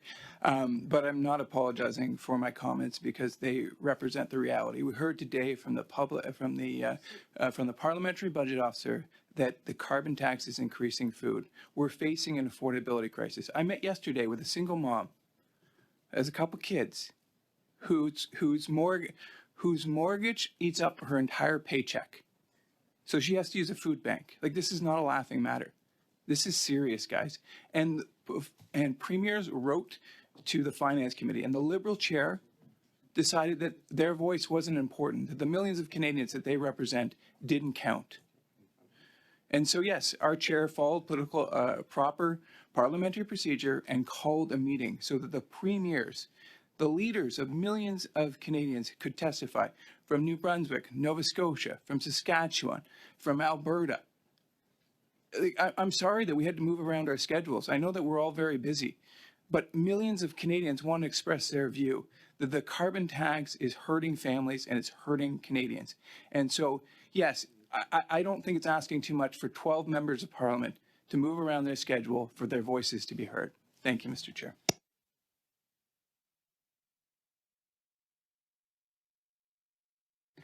Anyone else wish to speak on this?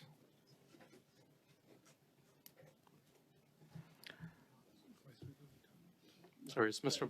Yeah, I'll get you. Yeah, I'll get to Mrs. McNoll and Mr. Lawrence. Do we get Mr. Backrack checked in? Are you joining us and we're losing Mr. Bouleraise? Hi, Mr. Chair. Unfortunately, I don't have my headphones. But okay, we'll recognize thumb up or thumb down for you then. Thanks. Yeah, Mrs. McNoll, then Mr. Lawrence. J'inviterai Monsieur Lawrence à mettre son écoute. Well, I'd like Mr. Lawrence to put on his headset because previously, before I put my colleague on notice regarding the fact that we don't need, it doesn't have to be just due to a carbon tax that people can't pay their rent or they have to skip meals, because I actually did both of those things for years. And there wasn't a carbon tax back then. But honestly, we need to be respectful towards our witnesses. We need to really dive deep into the issues that they're experts on before we question them. You know, it's not just a matter of having people showed up who've been who've been asking to see us for months. It's a matter of respect towards the witnesses. I know that the 1st of April is on the horizon, and it's not April Fool's here that I'm referring to. But the fact of the matter is, we need to be respectful towards our premiers, their valuable time, which is just as invaluable as ours is, if not more, and whether it be a premier from a Canadian province or the province of Quebec, they have a hell of a lot of responsibilities, and so we need to be respectful towards them. I don't think that my 80-hour shift of per week suggests that, you know, I'm lazy, and the reason I'm speaking now against having these meetings is because I'm lazy. It's not about that. I work hard. It's a matter of respect to those witnesses that we have before us. And we also have teams that are working in the background, and we're continuously, you know, keeping their nose to the grindstone, leaving them in panic mode, when really we should be more respectful towards them and towards the witnesses. You know, none of this should be rushed through. I just wanted to put that on the record. I'm ready to vote whenever you see fit. Thank you. And to the extent that my colleague took any personal offense, I apologize. I was not in any ways intending that she was lazy in other ways. What I am saying, and I make no apologies for this, is that Canadians are facing an affordability crisis. And thank you for sharing your personal story. And I've heard from tens, if not hundreds of people in my riding who are going through that exact scenario. And the reality is, the facts are the facts. The parliamentary budget officer came before us today and told us. Point of order. Yes, Ms. Atwin? I believe we're debating a motion that's on the floor, so I'd like to question the relevance of Mr. Lawrence's comments right now. I think he is speaking on it, but we always allow very wide latitude with debate. Go ahead, Mr. Lawrence. Thank you very much. And so,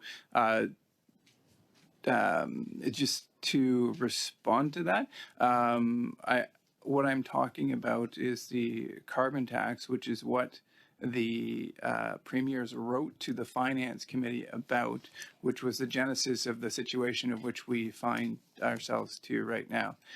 We've seen 7 out of 10 premiers objecting to the federal implementation of the carbon tax, and the carbon tax has caused significant financial challenges for Canadians. And it's this Prime Minister who has chosen to divide Canadians for political purposes.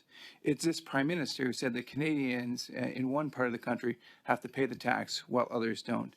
It's this Prime Minister and this little Point of order. Point of order. I don't see how this relates to whether or not we I'm meet sorry, tomorrow. Mr. McKinnon, if you could just wait for us to interrupt and recognize you for your point of order, but go ahead now, please, sir.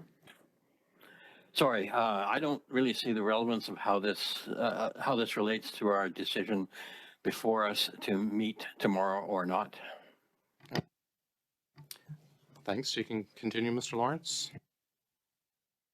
Point is that this Prime Minister and this Liberal government has always operated by dividing, seeking to pit different groups of Canadians against each other. Point of order. Yes, Mr. McKinnon. The decision before us is whether we meet tomorrow or not. It has nothing to do with allegations about what this government is up to. I encourage all members to stick to the topic at hand.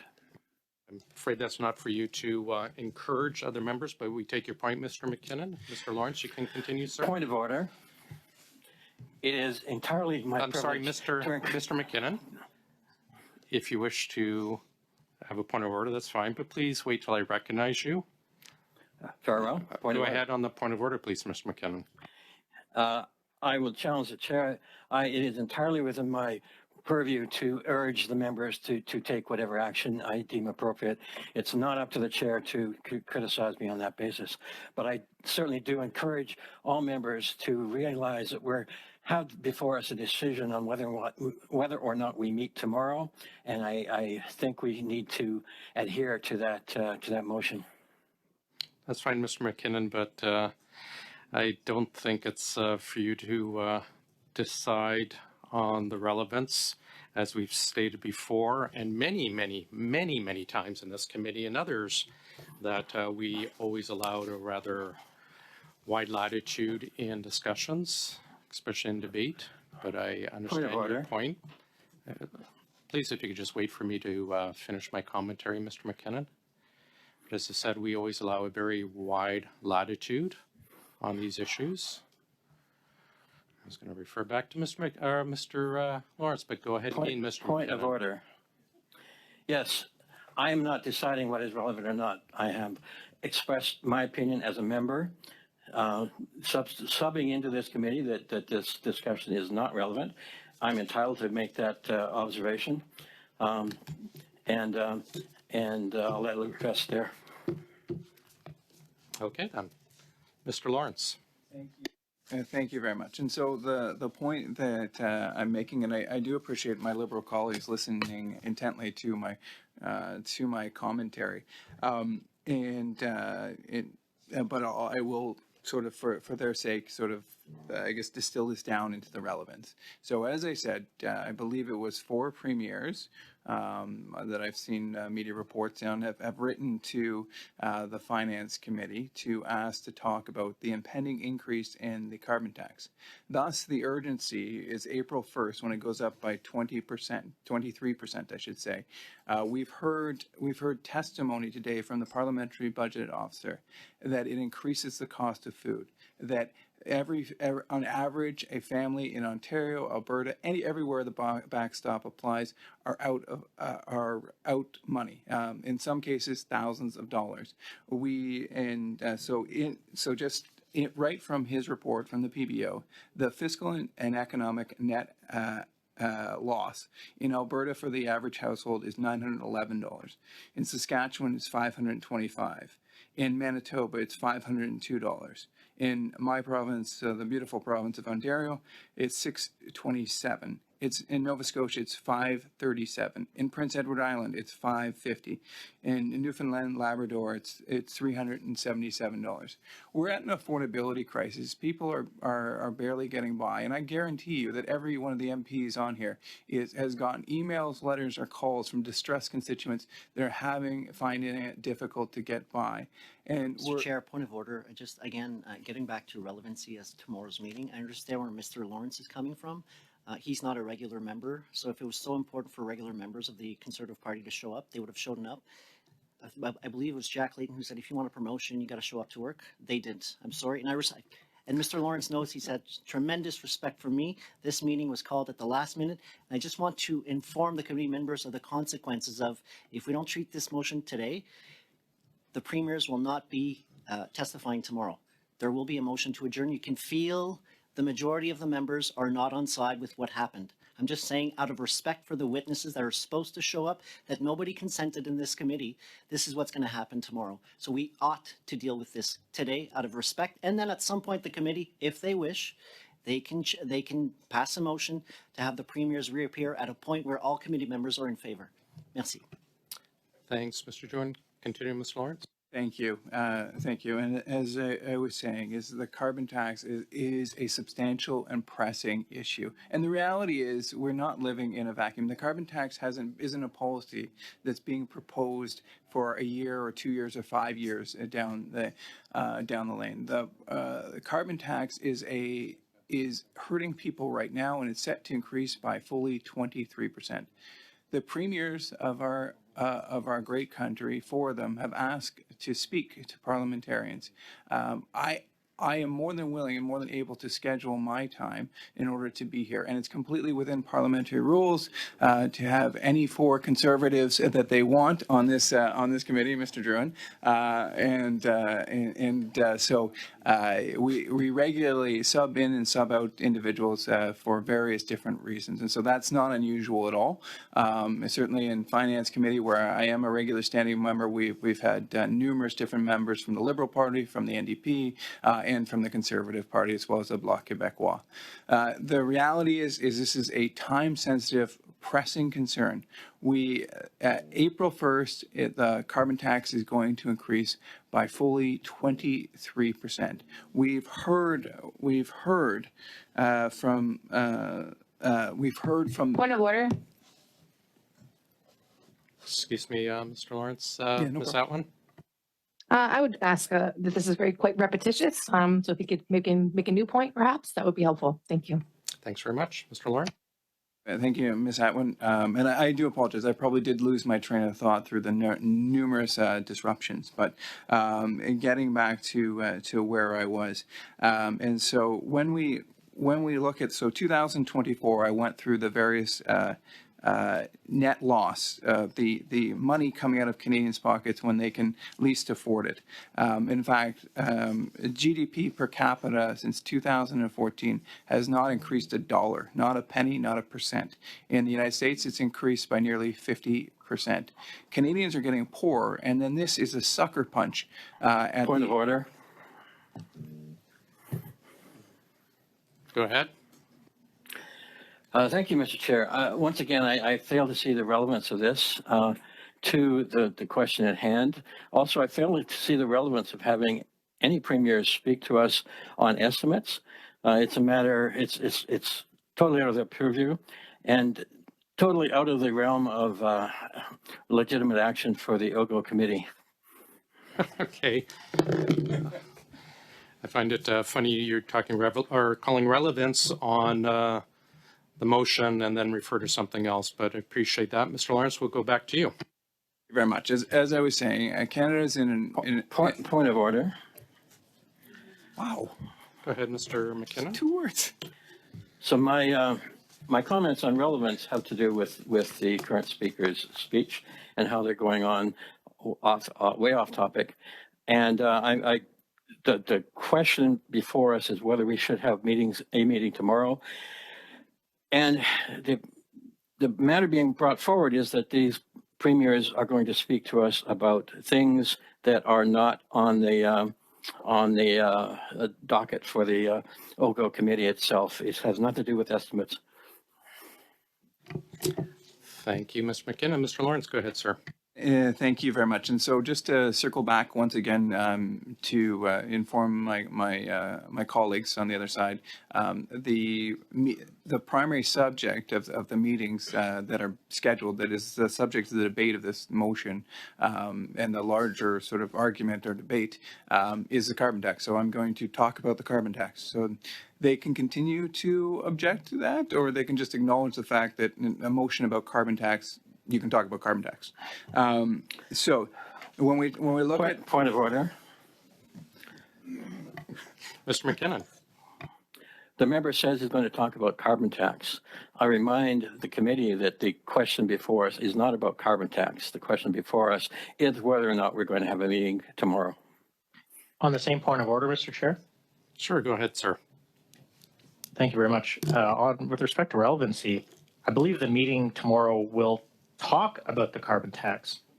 So I think Mr. Lawrence is well within his rights to discuss what would be discussed at the meeting and what committee members are voting on, whether we will have a meeting to discuss the items that Mr. Lawrence is discussing. Sorry, 1 second, Mr. Chambers.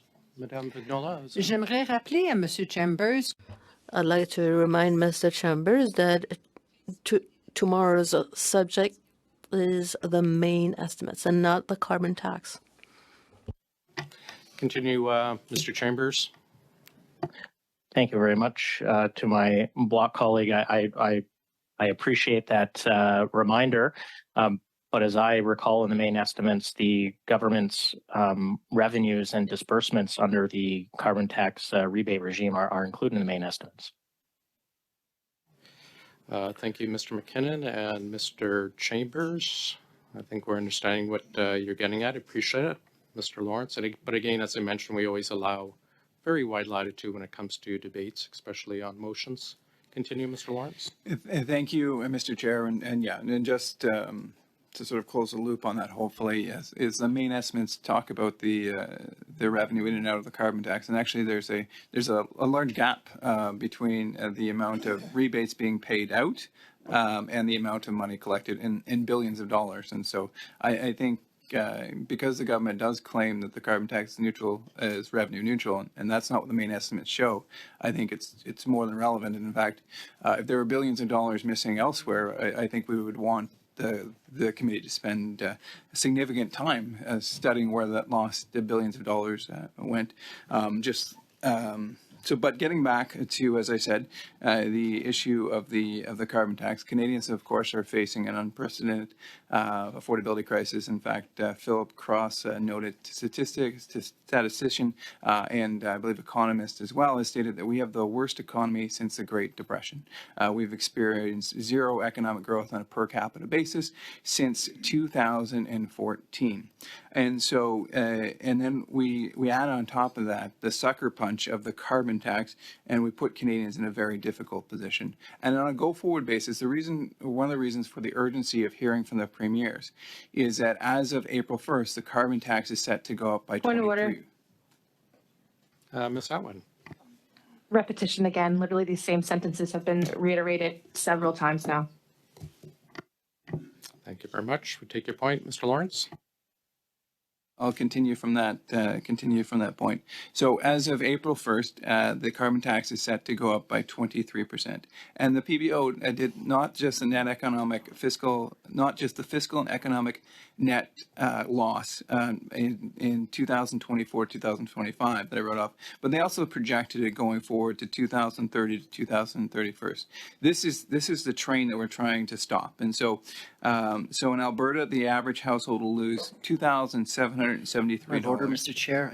I hope the honourable member knows that the OGGO committee does not have the power, and I hope he reminds Albertans that the 13-cent premier is going to increase the tax on Albertans. It's not a federal policy. It's an Alberta policy. I will not recognize you again. Yeah, but I'm just saying. Mr. Drouin, please allow me to. I know it's just. I just want to ask Mr. Lawrence, how long does he have? How long does he have? Allow me to recognize you first on your point of order, sir, just so we can maintain, especially with those who are virtual, it's very difficult to maintain any sense of decorum. Mr. Lawrence. If you would indulge me, Mr. Chair, I actually didn't catch Mr. Drouin's question. I would honestly like to respond to it. If you would allow him to have the floor to answer the question, if that would be cool. Yeah, just being cognizant of everybody's time, I'm just wondering if Mr. Lawrence is going to talk for 20 minutes, 30 minutes, 40 minutes, an hour, 2 hours, 3 hours, 4 hours, and just remind him again, we may not deal with this issue today, but we will deal with it tomorrow, and that will, just because you can sense the majority of the committee members where they're at. So I'm just saying, regardless of what you do, this will be the impact tomorrow.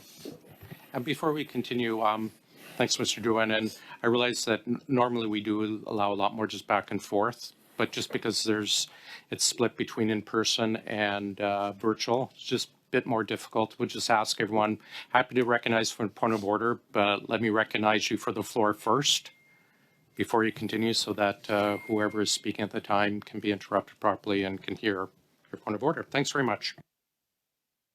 And so as I was saying, from 2030 to 2031, the PBO predicts the following will be the net financial impact. And keep in mind, this is a carbon tax that the government has said numerous times that it's revenue neutral, that Canadians get back more what they earn, and the PBO has exposed that as what it is. And I'm just going to say it, it's a lie.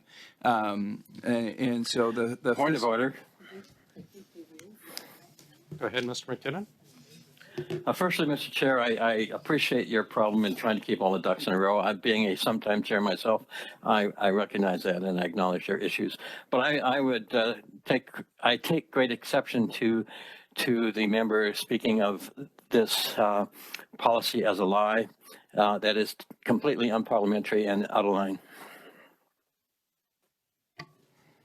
Thank you, Mr. McKinnon. I just urge everyone from all four sides of our table or our round of our circle here to be cognizant of their comments.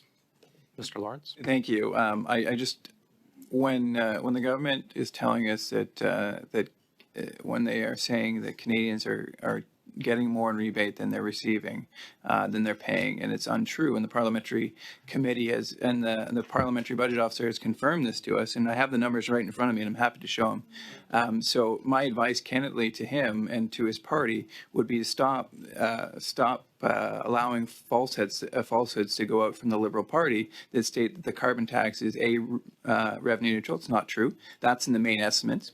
B, that Canadians are not worse off for the carbon tax. We heard testimony multiple times from the parliamentary budget officer. And C, that they say that it's not inflationary. When we heard from the Government of Bank of Canada, fully a third of inflation, and we actually saw what happened in Saskatchewan, where we saw inflation drop precipitously with the non-collection of the on-home heating. So these three things are facts, they're undisputable. And so if you say otherwise, I'm sorry, that's a falsehood. That's not true. I was sent here by the members of Northumberland, Peterborough to speak the truth, and that's what I'm going to do. And so when we look at the net fiscal and economic impact in 2030, in Saskatchewan, it's $1,723 per household. In Manitoba, it's $4,500. $1,490. In Ontario, it's $1,820. In Nova Scotia, it's $1,513. In Prince Edward Island, it's $1,521. In Newfoundland and Labrador, it's $1,317, or $16. My apologies there. So we can see that this is a real and pressing issue. And just to get people sort of fully understanding. Point of order, Mr. Chair. Point of order, Mr. Chair. Yeah, go ahead. Sorry, go ahead, Mr. Kuzmierczuk, but just when we're done with the point of order, I'm going to suspend for a few moments so that our resources here can have a very quick break. Go ahead, Mr. Kuzmierczuk. Point of order, Mr. Chair, and again, point of order, again, repetition. And Mr. Chair, I've said this before, you have an opportunity to rebuild your trust and your relationship with this committee. The longer that you allow this circus to continue, this farce to continue, the more damage you do to the relationship between yourself and the members of this committee. And I want you to consider that. And I ask you to please, again, put an end to this circus and to this farce, and let's get this committee back on track. Thanks. I hear what you're saying, Mr. Kuzmierczuk. I disagree with your choice of wording, but I hear you loud and clear. I will return to our colleague, Mr. Lawrence, with that in mind, but we will suspend for about 3 or 4 minutes just so all the support staff and others can have a quick refresh. So we'll suspend for 4 minutes. Mr. Lawrence, go ahead, please. Thank you, Mr. Chair, and thank you to our interpreters and to the clerk and to the team here and to the analysts there. We appreciate your work there. In Finance Committee, we have a rule where the analysts actually have to put their name tags out there, and because I don't believe you. In this case, gentlemen, but ladies and gentlemen, get the recognition you deserve there. So. But I was just talking about the fiscal and economic net impact to Canadians in 2030 and 2031.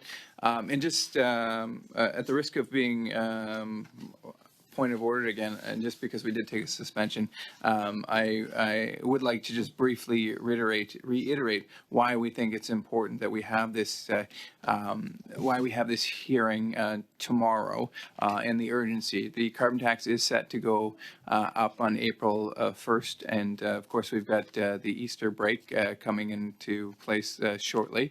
We're coming up on Easter weekend, and to all my Christian friends out there, happy Easter. This is really the last opportunity we'll have to hear the premiers before the increase on April 1st of 23% in the carbon tax. So it's really now or never to hear from the premiers, and if they are willing to take time out of their extremely busy schedules, I believe that. We should be able to organize a committee to hear them, and I believe that the notice of motion or notice of meeting has already gone out. I'm quite sure that out of the 160 odd Liberals we have in the House, that they could arrange 4 or 5 to appear tomorrow to hear this very important testimony. And what I think sometimes gets lost, because when we're in these rooms, we only see we see the parliamentarians, of course, our great analysts, our interpreters, and clerk, and our chair, and maybe a few folks from the media. But we're all here to represent hundreds of thousands, millions of Canadians. And I think more than the questioning of any particular right of privilege of an MP to ask various individual questions, I think it's clear that this is a subject that Canadians want to talk about. We have over 70% of Canadians who are against the carbon tax, and if we've got multiple premiers lined up who want to listen to us, I think we can certainly we can organize just to have one meeting to listen to them and get 10 or so members of Parliament to listen to them. And so because of the potential impact of the carbon tax. And so let me just put some context actually with respect to why this is so important. Is that the carbon tax is in many ways a tipping point I see for the Canadian economy, because if all other lights were go for the economy, it might be a different matter. But we have warnings from across the political spectrum, from economists of all stripes, telling us that this economy is in severe peril.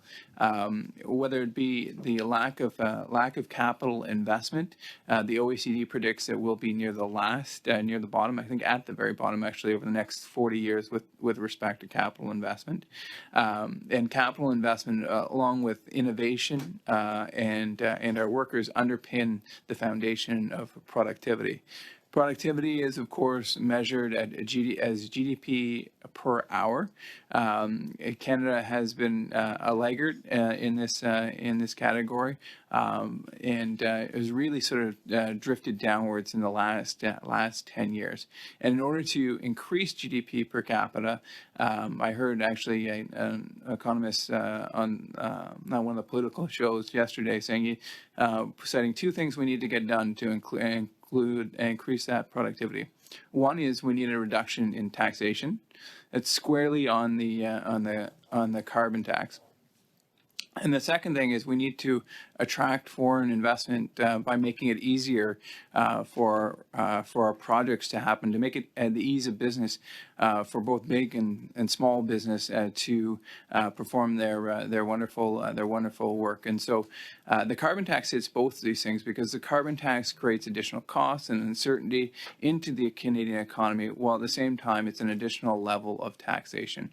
The reality is that the driver of any nation's economy, any capitalist country, is the private sector, and it's and as the great Brian Mulroney showed, when you privatize 22 separate institutions, it's a great driver of economic growth going forward. And so what this government has done is it's increasingly taken the oxygen out of the room for the private sector. And as you divert more assets, and spending is way up since actually pre-pandemic, well over 20% more we're spending as a government. What that means is that there are resources being diverted from the private sector, the sector that's really responsible for moving our economy forward, and the engine that drives our economy. You begin to suffocate it, and you've seen that impact with respect to our productivity numbers. They haven't increased once again since 2014. And I really see the carbon tax as sand in the gears of the Canadian economy. It's slowing everything down. And then folks will talk about, well, we need the carbon tax to reduce emissions, and that just ain't so, as I would say, because currently we're near the bottom. I think we're 62 out of 67 with respect to emissions reductions. We're not on track to meet any of our emissions targets. We've blown by targets. The only time we were, quote unquote, on track was when our economy was shut down during the pandemic. Of course, the Minister of Environment will cite that without any context. But and besides that, we've never been on track to hit those targets. So we're 62 out of 67. And sort of the bigger story of why that happens is actually, so the goal should not be to just reduce Canadian emissions. It should be to reduce global emissions, because CO2 or carbon dioxide, other greenhouse gases, really they don't know any borders. They don't know any boundaries. And so if Beijing pumps out an additional amount of carbon, it's not like it just stays over the PRC. And so the reality of it is so what we're doing when we impose the carbon tax is we're pushing Canadian industry out of Canada. So clean, sustainable Canadian energy. In my great province of Ontario, that means a lot of nuclear and hydro and carbon-free power, and we're pushing that industry out of this relatively, in fact, clean Canadian energy, and we are pushing it towards other jurisdictions that don't have carbon pricing but have far less clean energy sources. And so the reality is that by putting these punitive costs on our Canadian farmers, on our Canadian business owners, what we're doing is we're funding other authoritarian regimes around the world, while at the same time costing ourselves. And actually, it in many cases has a net negative impact, not just to the Canadian consumer, but also to emissions going on. Because you can just picture it. If you are a factory operating in Northumberland, Peterborough South, you're going to have a lot of your power created by Darlington, a great nuclear facility. And if in fact you can't make it there, and you say, well, it's less expensive to go to West Virginia or Guangdong province or someplace where there is not a carbon tax, or even Mexico. Mexico is a very small carbon tax, but very, very small. What happens is now you are, instead of having nuclear energy power this manufacturing, powering the economy, what... Point of order. Yes, Ms. Atwin. I'm sorry, Mr. Chair. I'm really trying to give my colleague the latitude that he seeks in this moment, but I'm hearing same tables being shared. I'm hearing the same sentences being shared. Now we're talking about other nations. This is not relevant at all. Thank you, Ms. Atwin. Mr. Lawrence, we always allow wide latitude if we could bring it home. The challenge with that is in the same point of order, I heard the fact that I was repetitious and I was also adding too much new material. And so the reality is that the Prime Minister continues to lie about the effectiveness and about the treatment of the carbon tax, right? So Point of order. Yes, Mr. McKenna. Once again, the member has accused the Prime Minister of lying. It is completely unparliamentary, and I would ask him to apologize. I have another unsolicited point of order asked for a resignation as well. But Mr. Lawrence. I mean, the truth is the truth, and the reality is the Prime Minister is lying. Point of order. It is completely unparliamentary. On that point of order? It is totally against the rules. What is not allowed in the House is also not allowed in committee. Sorry, we had another point of order. The point of order is he's suggesting that it's non-parliamentary, but with all due respect, the Prime Minister is continuing to say that Canadians are better off because of the carbon tax. It's an outright lie, period. Yeah. Thank you. I think we were at Mr. McKinnon. Once again, I believe that's a violation of the standing orders and the general practice of the House to accuse a member of lying. And I would ask both members now to apologize. I would cite the following letter as evidence of a lie. So point of order, Mr. Chair. I just point of order on parliamentary. Hold on. Sorry, Mr. Doohan. Before I go back to you, was that Mr. Doohan or Mr. Kazimierczak? Chair, you can't point of order a point of order.